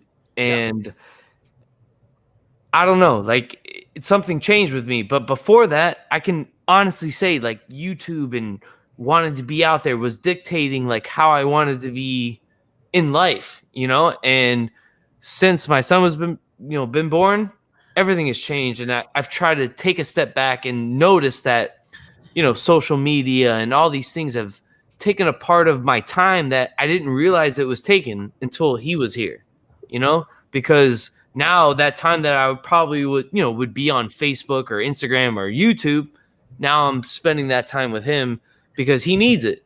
So I truly believe that, there's like, a bug or a plant to, get us addicted to that. So I'm with you there, Randy. Yeah, I think, man, it's the proverbial double-edged sword. It can do so many great things, and you find lost long friends, but really, your friends, you can fucking find them, dude. Still, you can still find your friends. You can still, I think it's with the pandemic too, where we're seeing less of people. I don't want to sound fucking dramatic, but dude, I think all the social media and the social distancing, in a way, it's making us fucking like less human. And what are humans, dude? We're people who are around each other. Yeah. It's that social interaction, like do things with each other and liking a picture. Yeah, whatever. That's cool, but that's not as good as hanging out with your buddy. Game. Me posting that I was at the Dolphin game is not as good as me and Randy being at the Dolphin game, tailgating before, going in there, getting hyped, and then, win or lose, coming out the game. And even though we've never been to a Dolphin game together, Randy, exactly what I mean, because you've experienced that with. We should do it one day. Friends. Let's do it one day. We're making it happen, bro. Yeah. For sure, we'll make it happen. You're never gonna remember that post I did 5 years ago, unless Facebook reminds you, hey, remember this post? But you will remember. Bro, remember when we went to that fucking game and the Dolphins beat the Patriots? Remember, that you will fucking remember. But you're never going to remember that that you got, so it's so weird, bro. Dude. And to that point, Hialeah, you remember that time we went up to MegaCon? What? Oh, get the fuck out of here, that guy. Hey, not for nothing. What's one of the things I hate the most, man? Is, of course, we haven't done this in a year. But going to a concert and everybody's holding up their fucking phone. That's whack. Dude, it's so fucking whack. Where the fuck are you gonna look at that fucking recording again? Where the fuck? You're gonna post it on Facebook, bro. Hey, dude, fuck that shit, dude. Enjoy the fucking moment. Are you fucking kidding me? Dude, you gotta show people that you were there. Dude, fuck that shit, dude. But that's where we're at, bro. Yeah, it is, and it's fucking pitiful. It's fucking pitiful. Yeah, that's where we're at, though. It's sad, man. It's fucking enjoy it. Soak it in. It's 90. Soak it in, right? For sure. But to your point, though, Dude, 3 years ago, I played a music festival, right? Okeechobee Music Festival. A band that I look up to, which is slightly stupid, played the same stage that I played the next day. So they played there Friday night. I was playing there Saturday morning, right? I was able to go backstage and like film them backstage in front of thousands of people. You know what I'm saying? But like I had that moment for myself. So like I get what you're saying. Like, yeah, why are you gonna film it? I didn't post it anywhere, but I filmed it because that was something to me that I was like, yo, I'm playing a festival with a band that I look up to, that I'm trying to strive to be like, and I'm here with them. So I felt like I was part of them. So I filmed it. I didn't post it to anything, but I felt like it was something I had to capture. So I don't blame people for trying to capture those moments, but I see what you're saying. Like, why you got to publicize it and put it out there? But like, you know, luckily we live in a time where you can capture those moments. Because think about that. My dad has told me stories about concerts he went to, and like, I legit have a Tupperware of ticket stubs that aren't mine. They're my dad's ticket stubs that he would go through and tell me about a story every time he went to that concert. It's like, oh, this ticket stub reminds me of like, we did this and that, you know? So we're just lucky enough to live in a time where we can record that. You don't even get ticket stubs no more. Okay. But listen, I do. I still do. To your point, you were playing on the same stage. I haven't played on a stage, right? Okay. But let's say I'm fucking recording. I'm looking at what I'm recording instead of fucking enjoying the fucking concert. I'm not I get it. enjoying the fucking concert. But you know what? You don't record for the 3 fucking hours. I'm looking to fucking see, oh, how good is this fucking gonna be? And you know what? I'm never fucking gonna look at that fucking video again. God damn, you're so angry. How are you? That's you, bro. I'm never fucking gonna look at that video again. That's you, though. Fuck that might not be someone from our from our age. They may look back at that video and be like, damn, that video brings me back to that time. So I can't fault no one on that. I can't fault anyone on that. You're not looking at that shit again. You can never see in the fucking moment, man. You can we never kind of seem like sheep when we're all doing that, though. Like you can never everybody's see doing that. Chester Bennington again, bro. If you Who went is that? All right, get me out of here, bro. Fuck that guy. No, I mean, I hear what you're saying, bro. Well, for sure. But put me where I was. Put me where. There you go. Calm down, bro. You're getting very angry and very hurtful. Calm down. Put me back where I was. Highly hate, bro. I told y'all, yo, at the beginning of the show. I'm old. I want to be back where I was. Don't fucking change anything. Don't change anything. Put your phone down. To your point, is there something there without your phone there? For sure. But I can't fault the person that's trying to, like, now, Raul, imagine, and you can probably relate to this. There might be somebody that has never been able to like go to a live concert themselves, saved up all their money. They get there to go see their favorite artist, and now they have a chance to record them while they're there so they can remember that moment. Are you going to fault that person for that? That I am not, but that's not everybody. Okay, I hear you on that, but I don't feel like you should, make it seem like everyone at the concert is like that, because some people at that concert have never seen that person before. Okay. I understand your point, but let's say that person is recording and you're standing right in back of them. And instead of fucking watching the band, you're fucking watching their fucking phone. But bro, that's your fault for not being close enough. Then. Okay, look. Fucking put your fucking ass out the fucking way, motherfucker. For the sake of the argument, dude, you don't record the whole 3 hours. Definitely not. Exactly. It's a moment. It's just a moment. Yeah, your man. favorite song. Yeah. That person in front of you is just their favorite song. They're recording it. Every Save it. concert now, and all you see are fucking people holding up fucking phones. Man, give me a fucking break, bro. But then what's the difference of when everyone was holding up lighters? We're like, you know what? We want to see everyone's lighters. And instead of using lighters, they're using their phones. Okay, can I tell you something? I fucking never held up a fucking lighter either, bro. All right. Hey, you know what? Touche. Touche to that.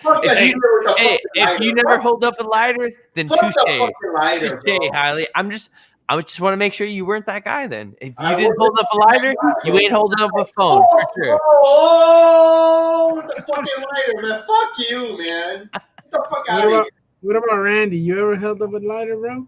Fuck that. I probably have, dude. Who knows? Bro.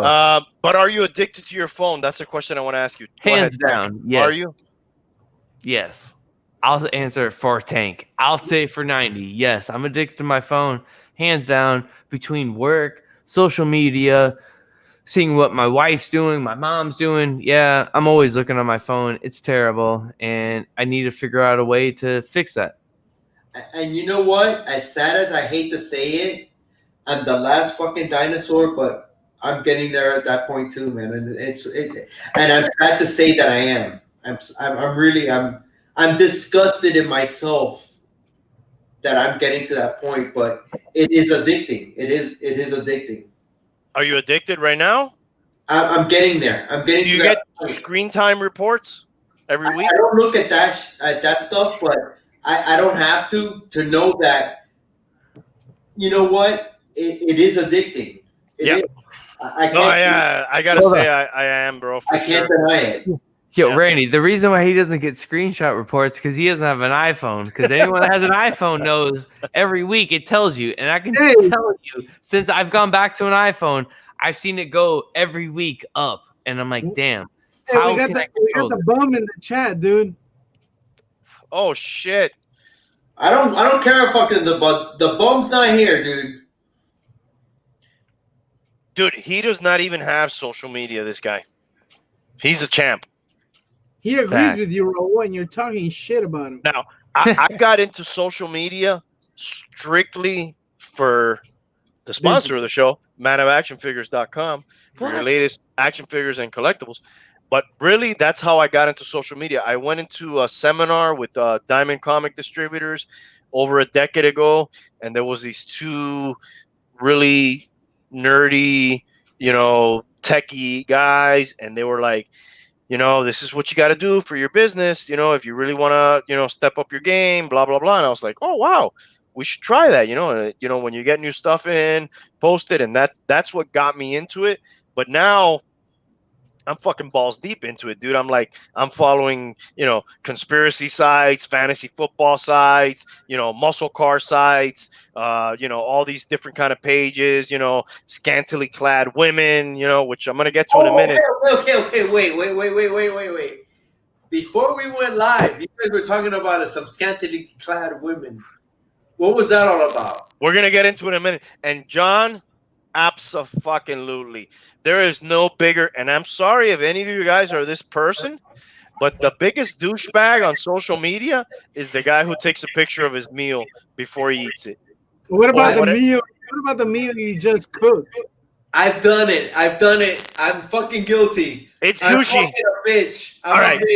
I don't give a fuck. If you did it once, but we all know this guy, right? Or girl, or whatever. Let me ask you this, because I'm that guy in the sense where I make a meal that I'm like, damn, this was so good, but I don't post it to publicly to my social media. I send it to certain people that I know. Yes. There's a group of 3 or 4 people that I know that cook. That be like, yo, I'm all about it. And that's what I do with the things that I cook. Not that I post it on my Instagram or anything like that. There's almost an honor of there. You cooked it, you made it, but I'm talking more the bigger douchebag. Okay, all right, for sure. I'm just trying to make sure I don't fall in that. I don't want to fall in that. No, but if I cook it, and to 90's point, I'll send it to 90 maybe. Hey, exactly. Yo, look at it. And you know what? To 90's point, I don't even send what I cook. I send what, let's say, my bonus daughter Stephanie cooks or something like that. that's kind of different. I'm talking about the guy who maybe is at a restaurant. Every meal, yeah. No, Yeah, and he's always doing it. You know, just so y'all know, when I see Stephanie next, I'm gonna let her know bonus daughter. You know? Bro, you can fucking cook. Bonus daughter could cook. Yo, that's your daughter. Get out of here. I don't She care. is my daughter, bro. Yeah, bonus daughter. I'm gonna let her know your bonus. Bonus. I'm just talking shit. Bonus. I'm talking shit. You know, I love you, dog, and I love Steph. She's awesome. She can't cook. You cook. She can't cook. She's cooked for me one time, so she can't cook. You can cook. So everybody's addicted. Hands down. Yeah, Let's be real. Let's be real. Like, it's inevitable, man. Let's be real. We're all addicted for sure. Where we're at. It's where we're at. But I'm trying to be better. Yeah. You know, where I'm at in my life with my son, and luckily he's at an age where he doesn't like know any better. He doesn't know what social media is or anything like that. So I'm trying to like step away from that to be more present for him. Yeah. This time, because I already know in the next 2 or 3 years, he's probably going to be all about it. Dude, he's going to be 3, 4. Bro, having an Instagram for sure. You already know, Tank. Come on. What age is he going to get his first iPhone? 3. I mean, if it was up to me, it's not up to me, because if it was up to your boy 90, he would have to wait until the age that I had to wait until I got a cell phone. But that's how I measure it. And what age was that? What age was that? I was 13. And I was 13. And for the record, how old are you now? Now I'm 32. Okay, so that actually is probably like they made you wait a while, probably. Yeah. I hate that my children are so in front of the screen. I wouldn't say advanced. Yes, they're advanced, which is good. We want every generation to be better and smarter and get there faster. But I do really feel strongly that there's a disconnect between humanity and that fucking screen, dude. That screen is not humanity. That screen it's something else, dude. I rather, why don't you and your sister go and run outside and go down the slide and go on the swing. Get in trouble. Go get in trouble. Fuck some shit up. But, yeah, you know, I don't know about that. But. To your point, and Tank can, probably relate to me, because we're probably, we're obviously the youngest of the bunch, right? My mom made it a point that my brother and I went outside. She kicked us outside of the house and said, hey, when the street lights come on, you need to be back inside the house. And even with my young age, you can understand, like, it was the boom of, cell phones and technology and internet and AOL and instant messenger. And I was part of that at a young age. But my mom made it a point to, like, yo, from this time to this time, I don't want to see you guys in my house. You go out into the streets, you go play with your friends in the neighborhood. Like, we couldn't go outside the neighborhood, of course, but go play in your neighborhood, and then street lights come on, you come inside. And we're missing that human connection. And even though we're talking to each other virtually, I already know I can meet all of you guys up at a bar. That human connection's there, Yeah, bro. But to Randy's point, his offsprings, they may not have that. They're going to be on their phones next to each other, talking to each other that way instead of talking to each other this way. That's the problem nowadays with fucking kids being introverts, and they don't know how to talk to people, and they're shy all the time. They don't talk. Dude, shit was so different back in the day, bro. You would go out because you wanted to. You would. Yeah. Hey, text, right? Isn't text a weird thing too?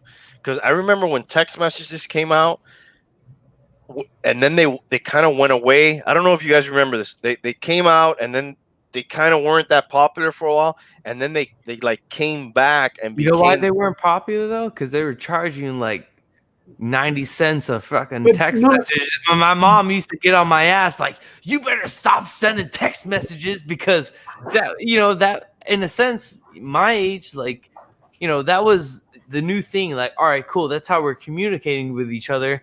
And then it became a thing where, like, all right, they were charging you for every text that you were sending or receiving. So then that's why it took that step back. But then when everyone had free text messaging between each other, forget about it. It was like, carte blanche. Yeah, it was kind of like beepers, two-way pagers. I had and now we could just two-way pagers. That was it. Yeah, and now we could call each other, right? That became, dude, we just call each other, whatever. Yeah. And then you would call your friend or your mom or your dad or whatever, and you just fucking talk. And you okay, boom. And then text came, like, I felt like it kind of came back. And then it just feels so impersonal now. And then, you know what really gets me? This is the worst thing for me. Why didn't you answer? I just called you. I just texted you? You didn't get my text? Dude, is it possible that I was just sitting down having dinner with my family and I wanted to not have my phone there? Is it possible I went outside and left my phone down? My phone is not yet fucking implanted in my fucking hand. It might be before I'm dead, but it's just too easy to get a hold of people too. Like there's almost like such an invasion of your privacy with the. I never do that, dude. Unless it's an emergency, I'll never be like, hey, you didn't fucking, dude, I just fucking. Dude, when I was working, I was in charge of the store. The store manager was on vacation. And something went down. I was off that day, and something what happened at the store, right? And my the store called me. It took me half an hour to look at my phone because you know what? I'm not attached to my phone. And I remember my district manager was like, your store called you. It's been half an hour. You haven't answered. What's going on? I'm like, what am I, a doctor? And I'm thinking to myself, motherfucker, it's my day off. It's only been half an hour until I fucking looked at my phone. And you're making it sound like I'm some fucking horrible person because I don't have my fucking phone attached to me. Couldn't be taking a nap? I could have been doing whatever. I remember I was going out with my family. I couldn't have been fucking for 30 minutes? All right, dude. Been doing anything for fucking. You could have been dead. And he made it was like, how dare you not look at your phone for 30 minutes? You're not responsible. You're not taking care of your job. And what year was this? That was like 3 years ago. Okay, modern era. It was modern. Don't worry, he's retired, so it doesn't matter. I'm retired now, but you know what? That kind of led to me retiring me. Because it was like, are you fucking kidding me, bro? Are you serious? And was it an emergency? It was an emergency, but it wasn't something that it was like, oh my God, somebody died or some shit. It was something that could have been handled. It wasn't the fucking end of the world.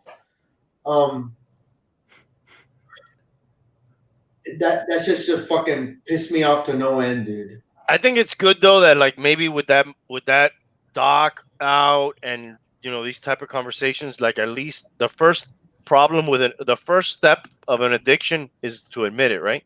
Yeah.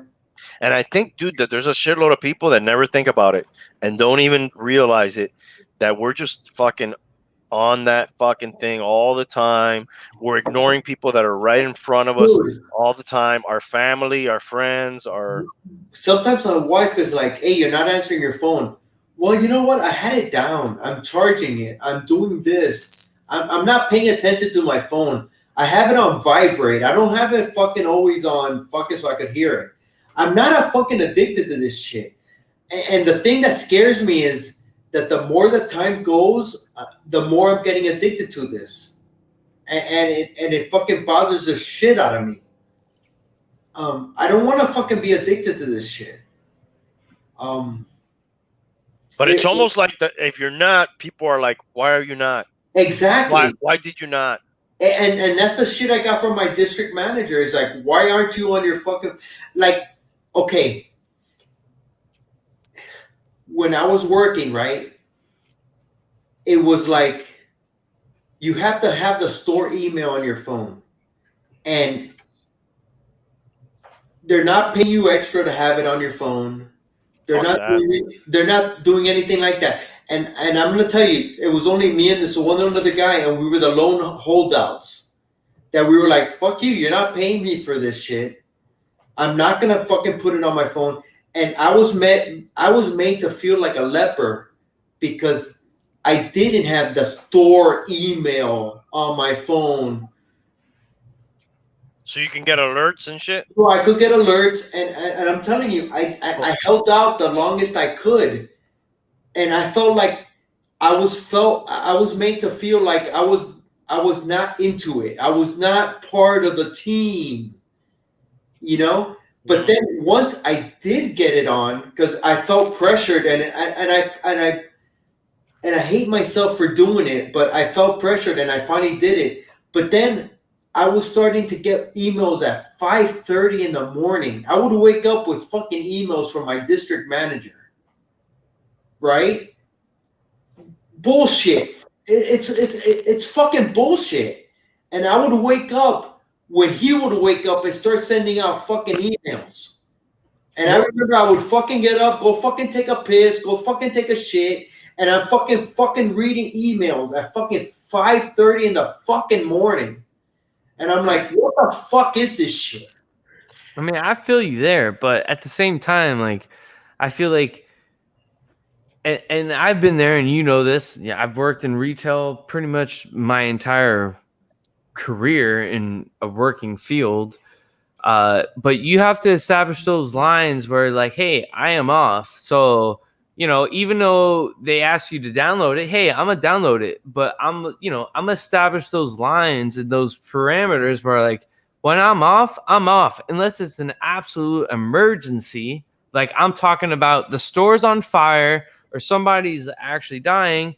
I shouldn't be reached out to, you know, and I try to do that for myself at Starbucks and, you know, GameStop. And yeah, there were some times where I would have to go in and do certain things, but you also have to remember as well, when you take on a manager position as far as salary, yeah, you're not working an hourly position where you can be like, you know what, I'm gonna fucking turn off my phone and I don't have to worry about that. But when you take on those management positions, unfortunately, in those situations, you signed up for that. And I'm not trying to be a dick in that situation, but you have to understand you signed up for that. But then you also have to understand, and your district manager has to understand, hey, there's got to be a balance, and there's got to be somewhere we're going to meet in between. You're going to send emails at 5 a.m.? That's great. My shift doesn't start till 8 a.m.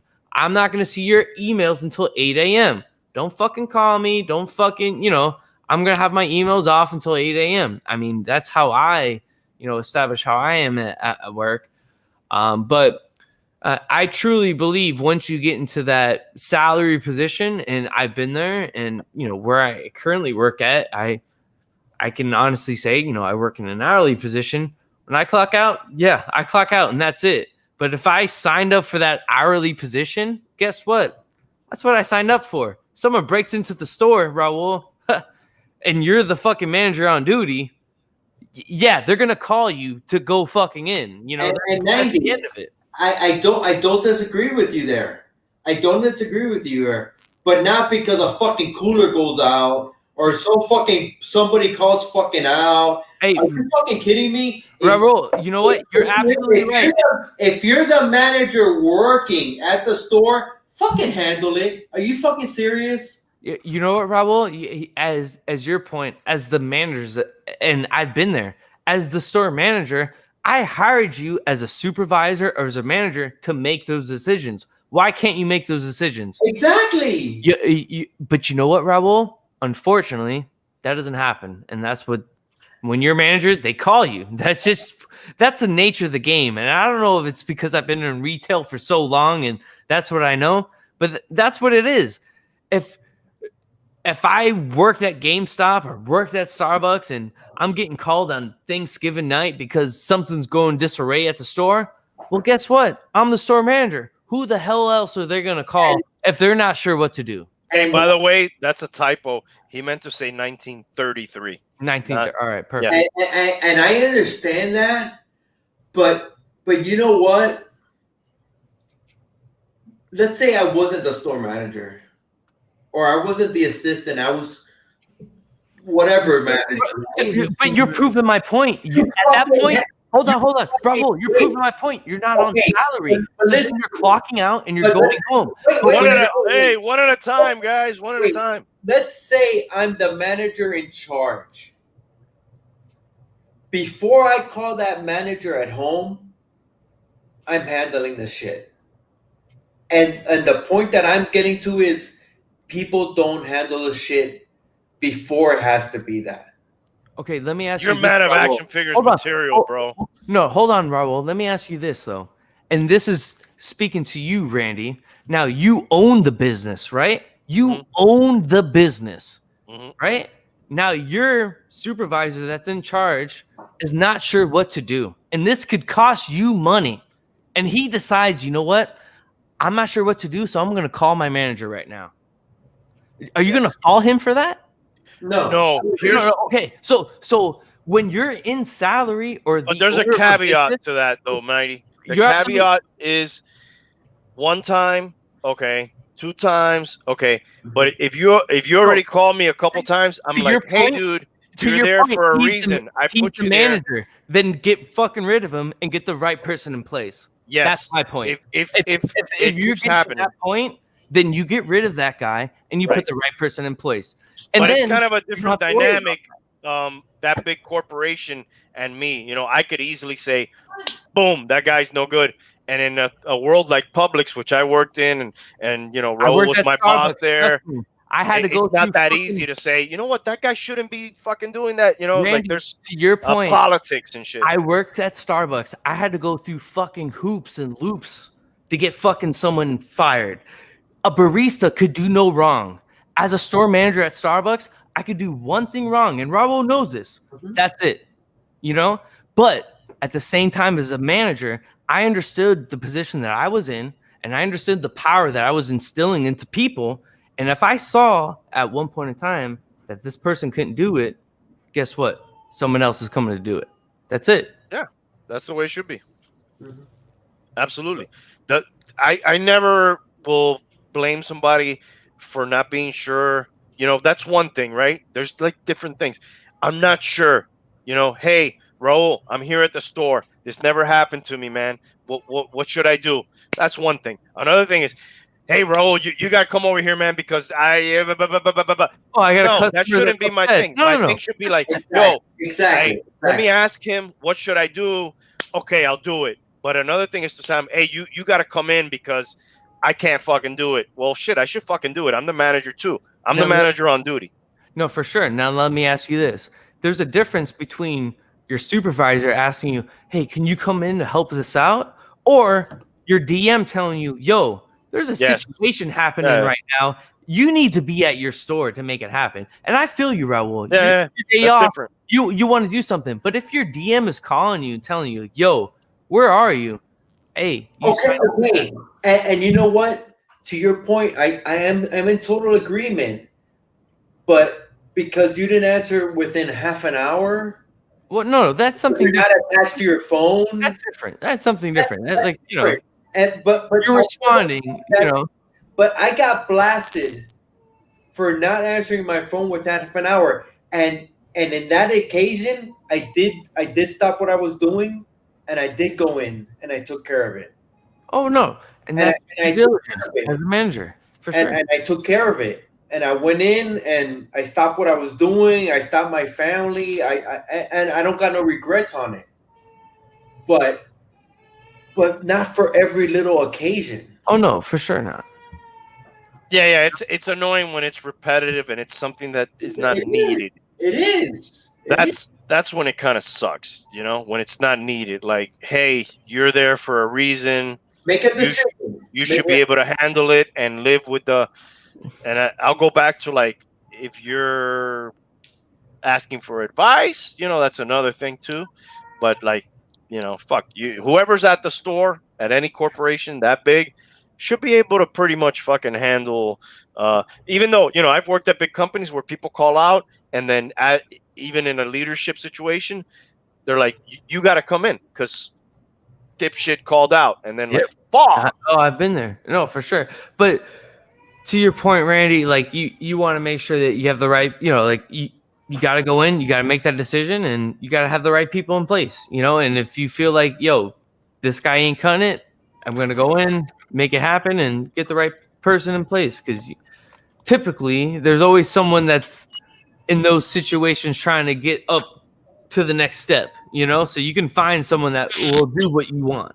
You just got to establish it and make it happen. But I feel you on that as well. Highly, like, do the morals align with like where you are? Like, am I going to respect your time off? And that's where that line gets crossed. Like, my time off is not being respected. But then when you're on salary, they look at you like as a business owner, but you're really not. So that's where it feels like, hey, I'm being cheated. Okay, but listen to me right here, right? What we're talking about. But then the company pushes, you know what? Your family comes first. Oh, well, I mean, your family should come first. The company is important, but you always have to make sure you get that balance and your family comes first. But you remember, that's for hourly employees, not salary employees.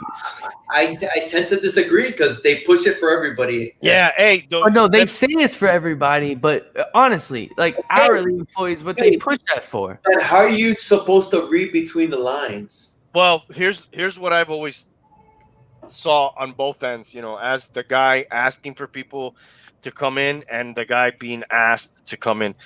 Obviously, whoever's making the most money in the leadership position, you gotta sort of suck it up, right?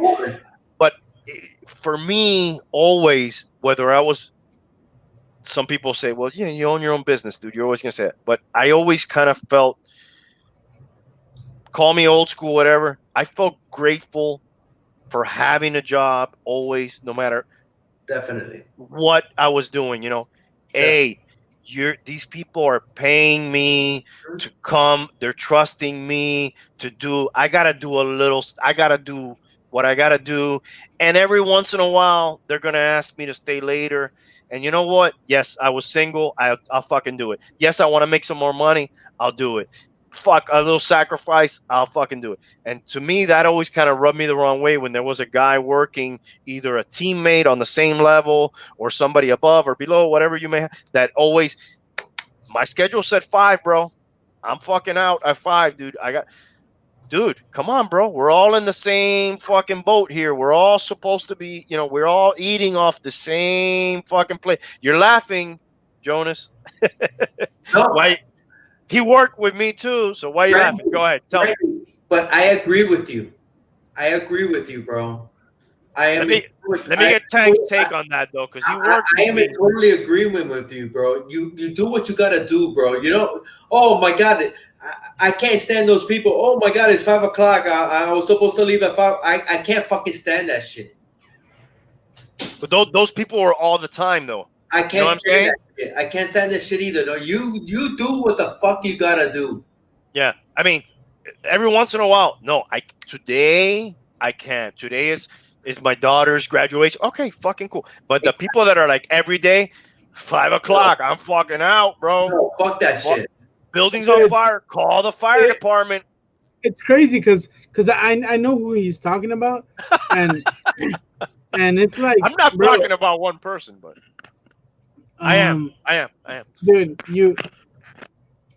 you can't expect, like, dude, you're like that, but you also complain about, like, dude, dude, my boss is an ass. He doesn't take care of me. But it's like, dude, you don't fucking stay over your fucking time. You don't come in earlier.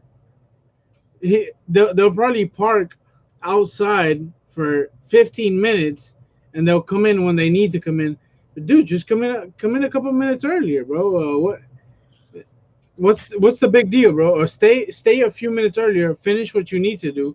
But they rather leave at the time that their schedule says, which I'm sure that's the only fucking thing they follow, fucking true to heart. They'll show up late anywhere else. They'll fucking leave later anywhere else. But they want to leave right on their time where they need to leave. fucking dude, just it's what he's saying. We're all on the same team. Let's say you don't do this today, you still gotta fucking do it tomorrow. Stay a few minutes earlier, finish what you need to do today, and your shit from yesterday won't add up with your shit from tomorrow. You want another fucking team then? If this team is not good for you. Look, dude.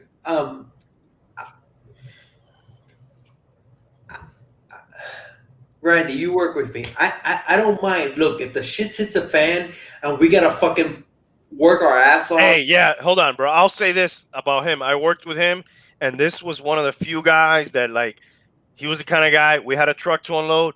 He was fucking right there with us, fucking unloading pallets. Get it ready, get it done. He was one of the guys that would, like, help us, dude. I knew other guys there. You wouldn't fucking see those guys, dude. You would see them to come tell you, hey, you didn't fucking stock enough fucking paper towels over here. Raul, on it, and not just because he's my friend. Well, he's probably because he's my friend, and that's why he's my friend. He was like that, dude. He was there with everybody in the trenches, doing shit. So, and I prided myself on that, dude. And that's why people respected you and liked you. And dude, you know what? I don't give a fuck. We don't have to fucking be balls to the wall all the time. But when it comes to balls to the wall, hey, the shit's hitting the fan. Let's fucking kick ass. Let's get it done. And then you know what? We're gonna chill after that. Yeah. I don't got a problem with that. But when the shit hits the fan, let's fucking knock it out. And dude, how many problems did you have with people that worked under you? I didn't have a lot. I didn't have a lot of problems. I don't remember anybody like telling me, oh, dude, this fucking Raul guy. Nobody, dude. Everybody Raul, and it wasn't like, oh, Raul's on duty. We have it easy. It was like everybody was like, oh, fuck, good, and everybody wanted to work good, dude. Everybody, because people respond to that, dude. Yeah. People don't respond to that guy hiding that just comes out to fucking critique you every once in a while. Like, fuck, bro, we're all working, dude. Nobody likes that, bro.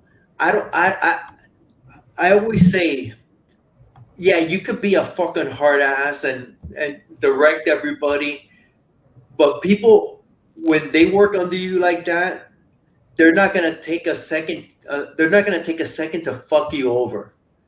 If you work with them, if you fucking inspire them, they might think twice. Yeah, I'm saying they're not gonna fuck you over. Some people just suck though too. Some people just fucking suck. They might not. They'll think twice. Hey, you know what? Raul's not such a bad guy, or this guy's not. He's trying to push us. He's working alongside us. They'll think twice before they fuck you over. If you're a fucking ass, you're in the office, you're not doing shit, you're just fucking nitpicking, they ain't gonna think twice to fuck you over, bro. They don't give a shit. They won't give a shit. Yeah. And that's the way I looked at it. Yeah. It's tough, dude. Managing people is really tough. It's hard to get people on your side sometimes. It's hard, dude. It's just dealing with people is not easy, dude. It's not easy. I found that I've been obviously the higher you go up, the more because I'm a kind of a guy that takes shit personal. Because I'm just like a relationship personal kind of person, So the higher you go, the more it hurts you too. You're like, it does. The more you know somebody or the more somebody's been with you, the harder that any type of diss, so to speak, hurts, right? Because you're like, well, dude, we went through this, we went through that, we went through this, give me that, I'll give you this, let's do that, let's do this. And then that's always kind of like, the guy who just started, all right, you're probably going to be a schmuck anyways. You're probably, you're more... It's like football. The rookie is more likely to be a bust. The more of a veteran you are, the more you're like, man, we kind of expect more of you because you know what's up, dude.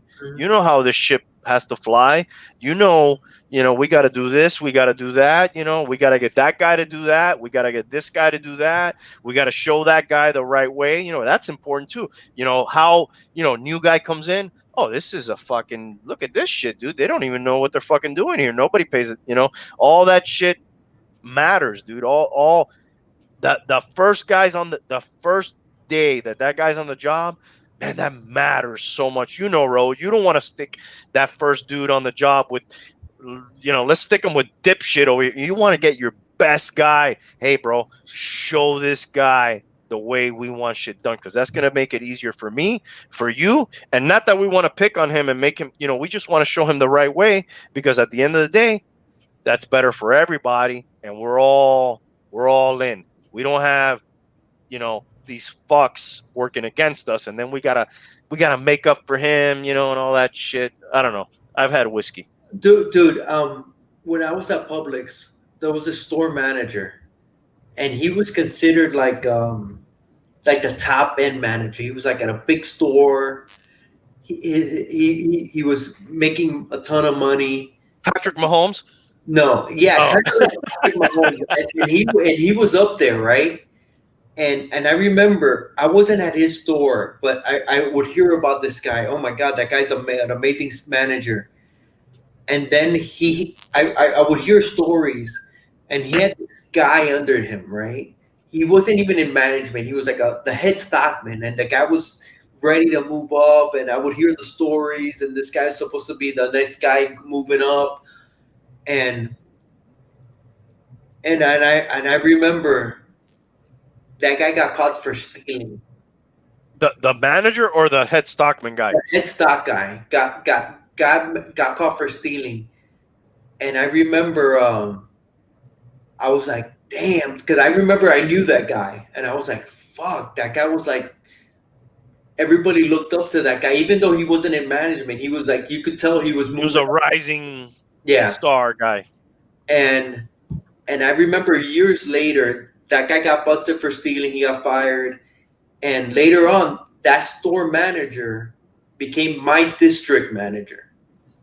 And I remember talking to him because the guy was super cool. And I remember, man, I got into a conversation with him. And I was like, I remember when this happened to you. And I know you were prepping that guy. And I told him, I go, I know how much that must have hurt you. And I was like, it didn't reflect on you, but a lot of people think it reflected on you, but that guy made his own choices, but I know how much that must have hurt you. It's like drafting a guy in the first round and then like he's a bust. Yeah. And he was like, and he told me, bro, he goes, you don't know how much that hurt me. And I go, I do know, because at the end of the day, it does reflect on you. Did you ever have a guy like that? Yes. Did he make it or no? Because I'll tell you, for people who don't know that are listening, Publix, I think we've talked about it before, is a fucking really good place for somebody who wants to just work their way up a company and get stock options, and there's a lot of fucking. There could be a fucking millionaire bagging your fucking groceries, and you don't even fucking know it. Definitely. People that may not be. I know it because I know a lot of people in that world, but it may not be common knowledge.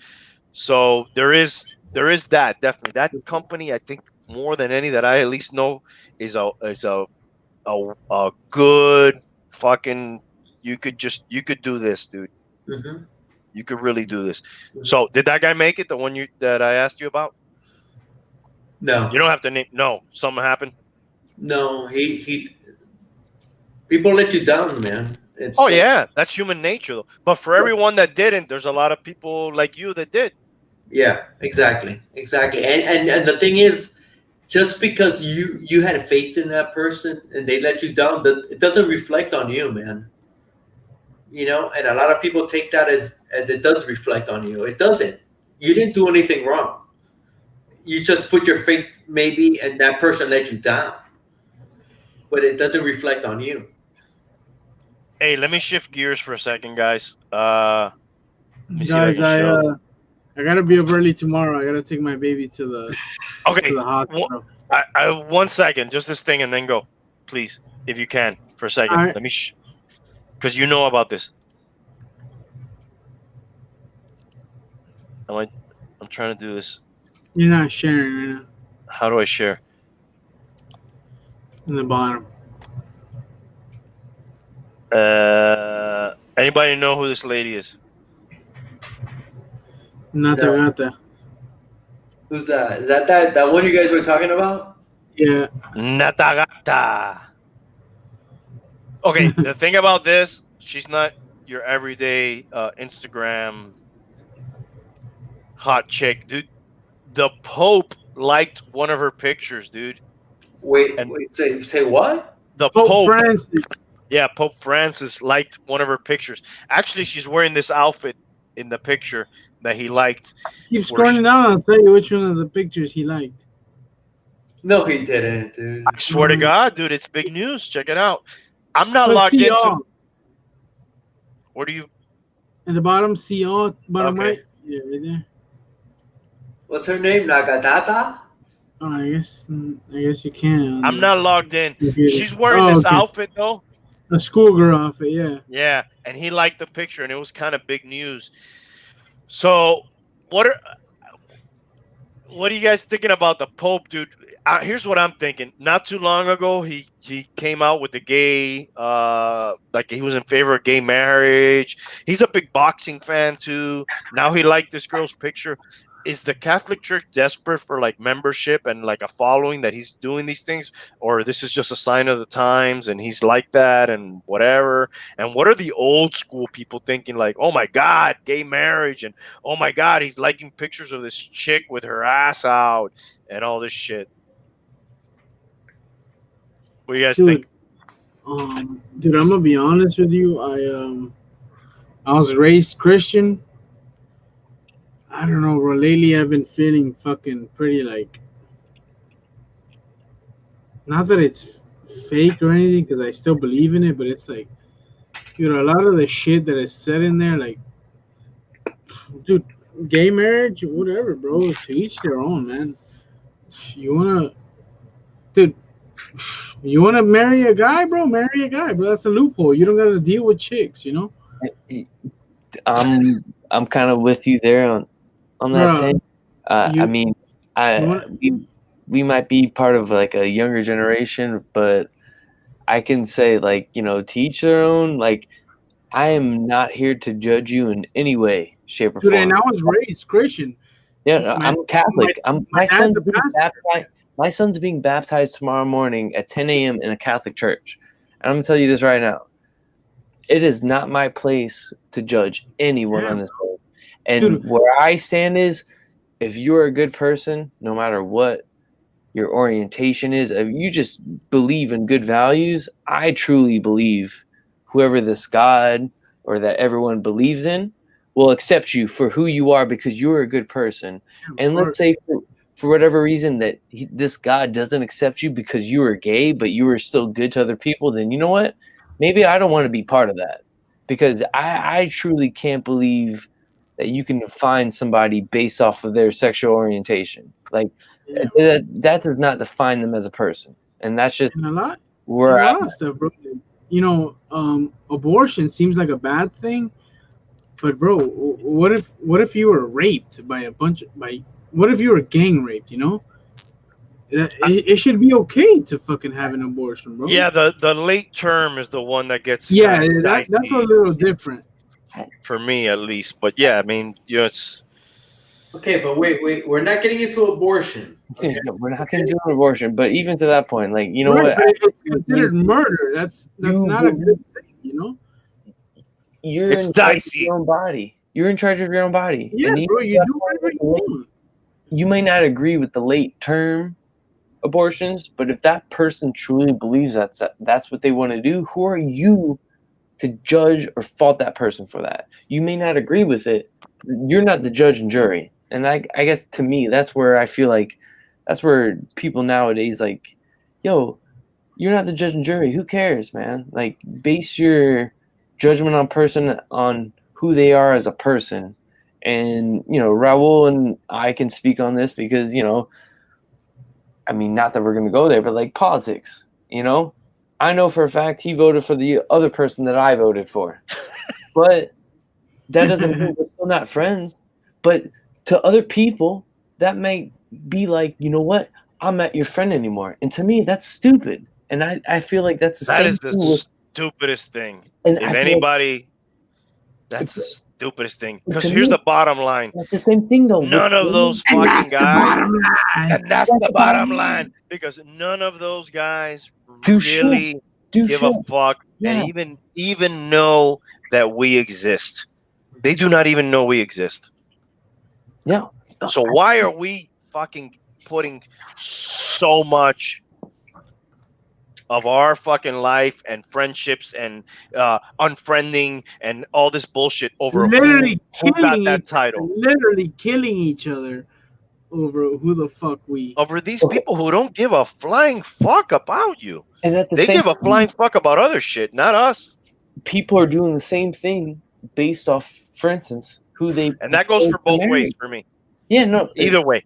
But think about that. People are doing the same thing based off of someone's sexual orientation. You know, like, granted, where we are in our country, yeah, you know, the political part of it is being completely pushed. But there's parts of the world and people base their friendships off of someone, you know, being gay or straight, or, you know, supporting gay marriage or not supporting it. And to me, it's the same type of logic. Like, that doesn't make any sense to me. Like, let people be who they want to be.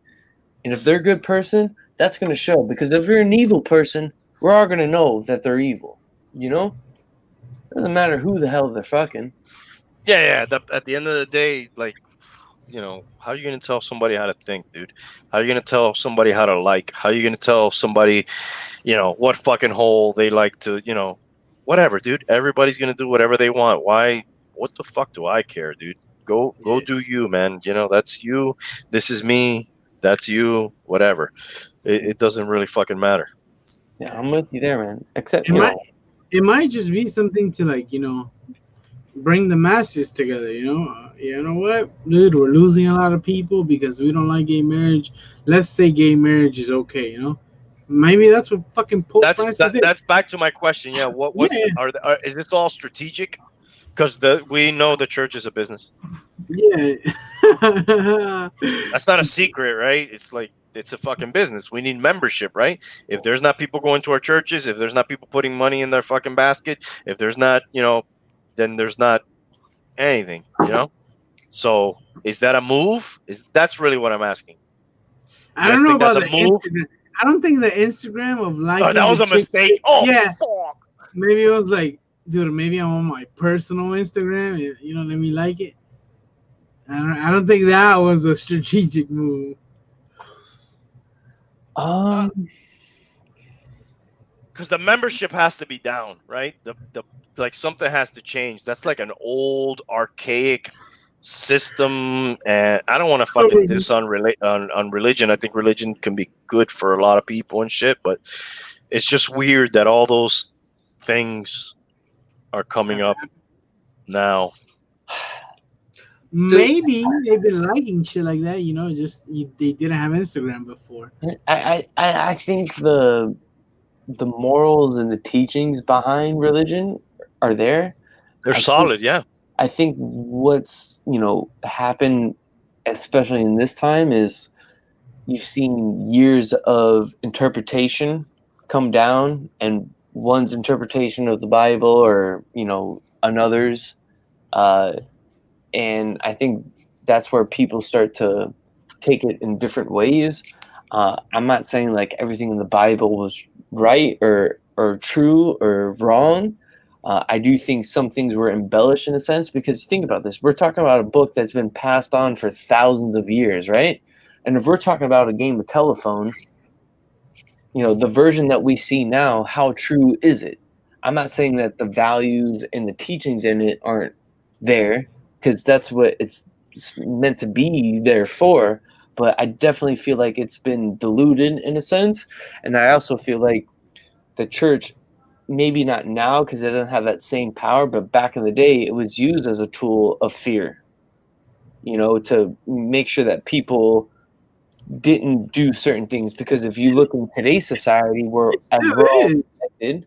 as we're all connected, you know, we don't look at the church as fear. We look at yo, is this post gonna get backlash? You know what I'm saying? Like it's a different type of time in society. So I think the church just used what that time was at that time to like, hey, we need to keep people morally checked in line, and that's how they did it.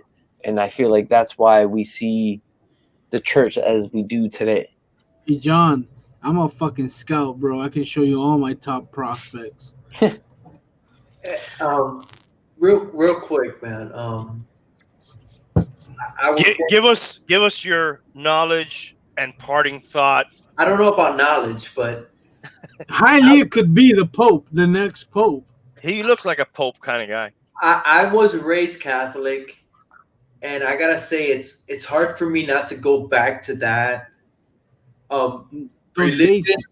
Religion, as far as I'm concerned, is a way to keep people in check and almost to control people.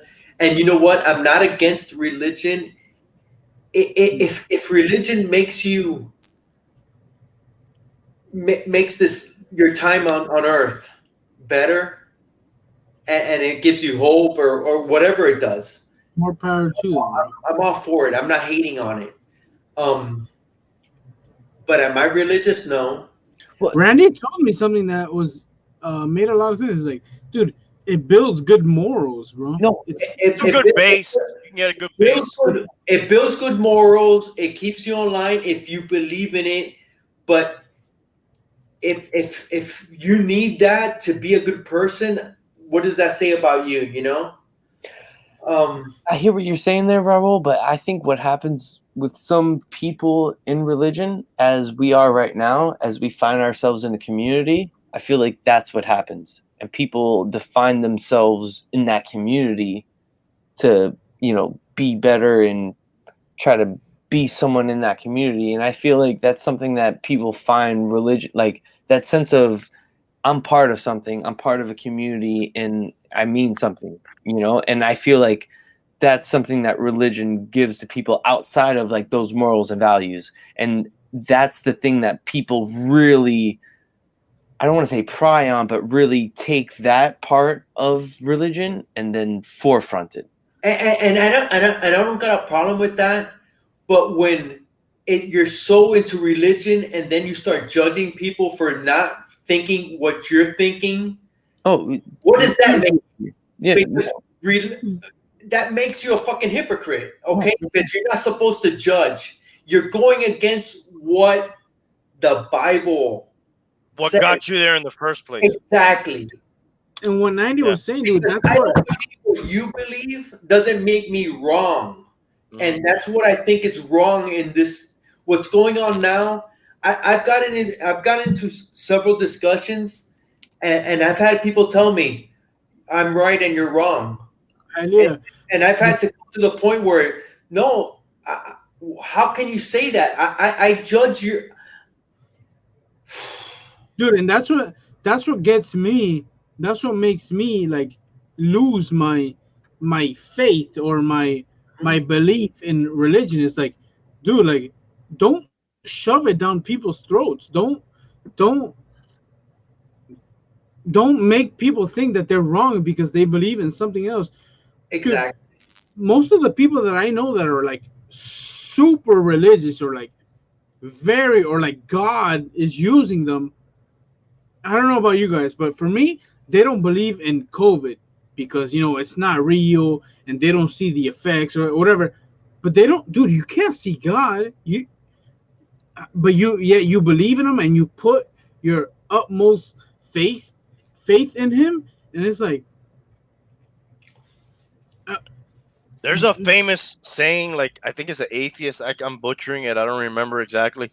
He was like, I'm an atheist. And then he talks to somebody that believes in some type of God. And he's like, with so many gods, well, dude, at the end of the day, you really only believe in one more God than I do, because besides your God, there's all these other gods. I kind of equate it to the military sometimes, where that can be a really good thing for certain people. And religion can be a really good thing for some people. I agree. But fanaticism, obviously, in anything is not good. And I don't know. Let's end it on a good note, guys. It's been a long time. We've been here a while. whatever gets you through the day and makes you a good person, and you can be kinder and more loving, that's all good for anybody. You know, whenever we, you know, say these people suck and you're wrong and this is my way, at the end of the day, with things that we don't really know, you know, it's all things that we think and we believe and we want, you know, that's something else, right? That's, you know, those are all good things, you know, believing in things and things that make you better. Guys, you guys have any parting thoughts for the day? It's been a while. We've been here a long time. We should wrap it up. My last thing is going to be, you know what? At the end of the day, we're all Dolphins Super Bowl. Hey, no, I know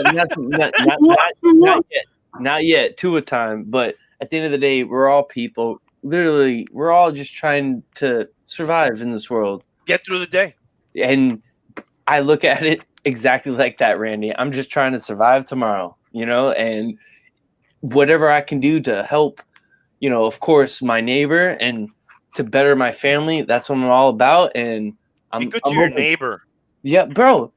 How crazy is that, right? Just be good to your neighbor. Say hello to your neighbor when you see him walk out to get his mail or pick up. Hey, what's nicer than like a hurricane coming and you go to your neighbor and you're like, "Hey, you got water, dude? You know, I got some extra gas. You need something? All right, I got some extra food. You know, whatever. Damn, that's fucking nice, dude. That feels good." And I feel like that's what we're missing. We're missing it. Everybody's in their own world, dude. Don't be afraid to go knock on your neighbor's door. People don't even know their neighbors. Bro, I know my neighbors for sure. You know, like my mom became close friends with this new lady that just moved in across the street who's a Miami-Dade cop.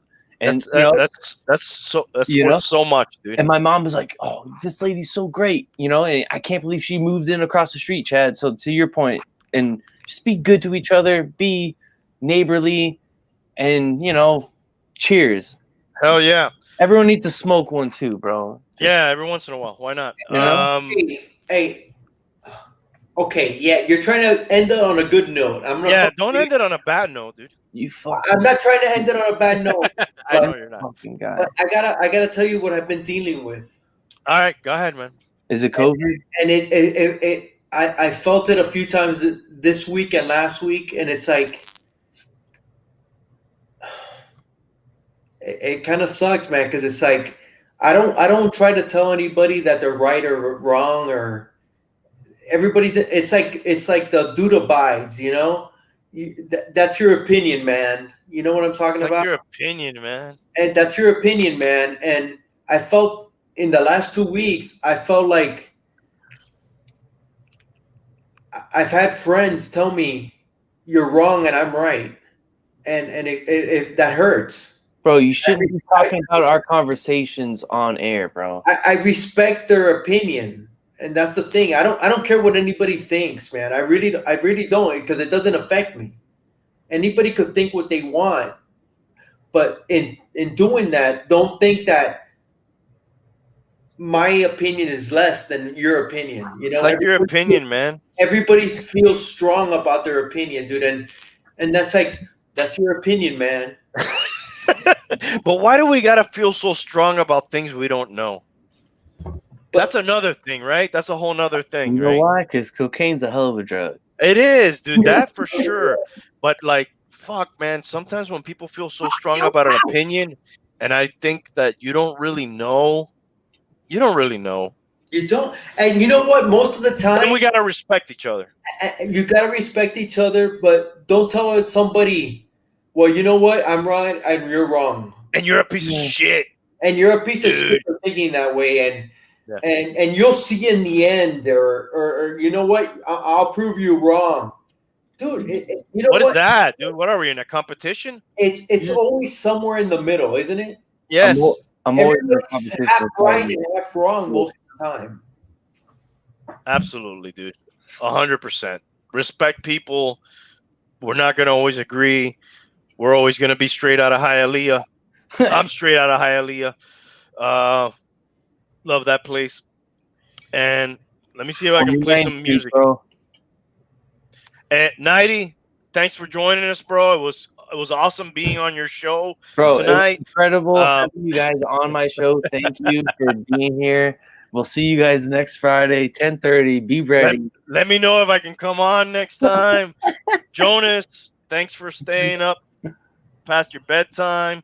Hialeah, I know it's way past your fucking old ass bedtime. Yeah, So he's thank drunk, you. but he'll be up And for like another hour. Elon Musk, anyways.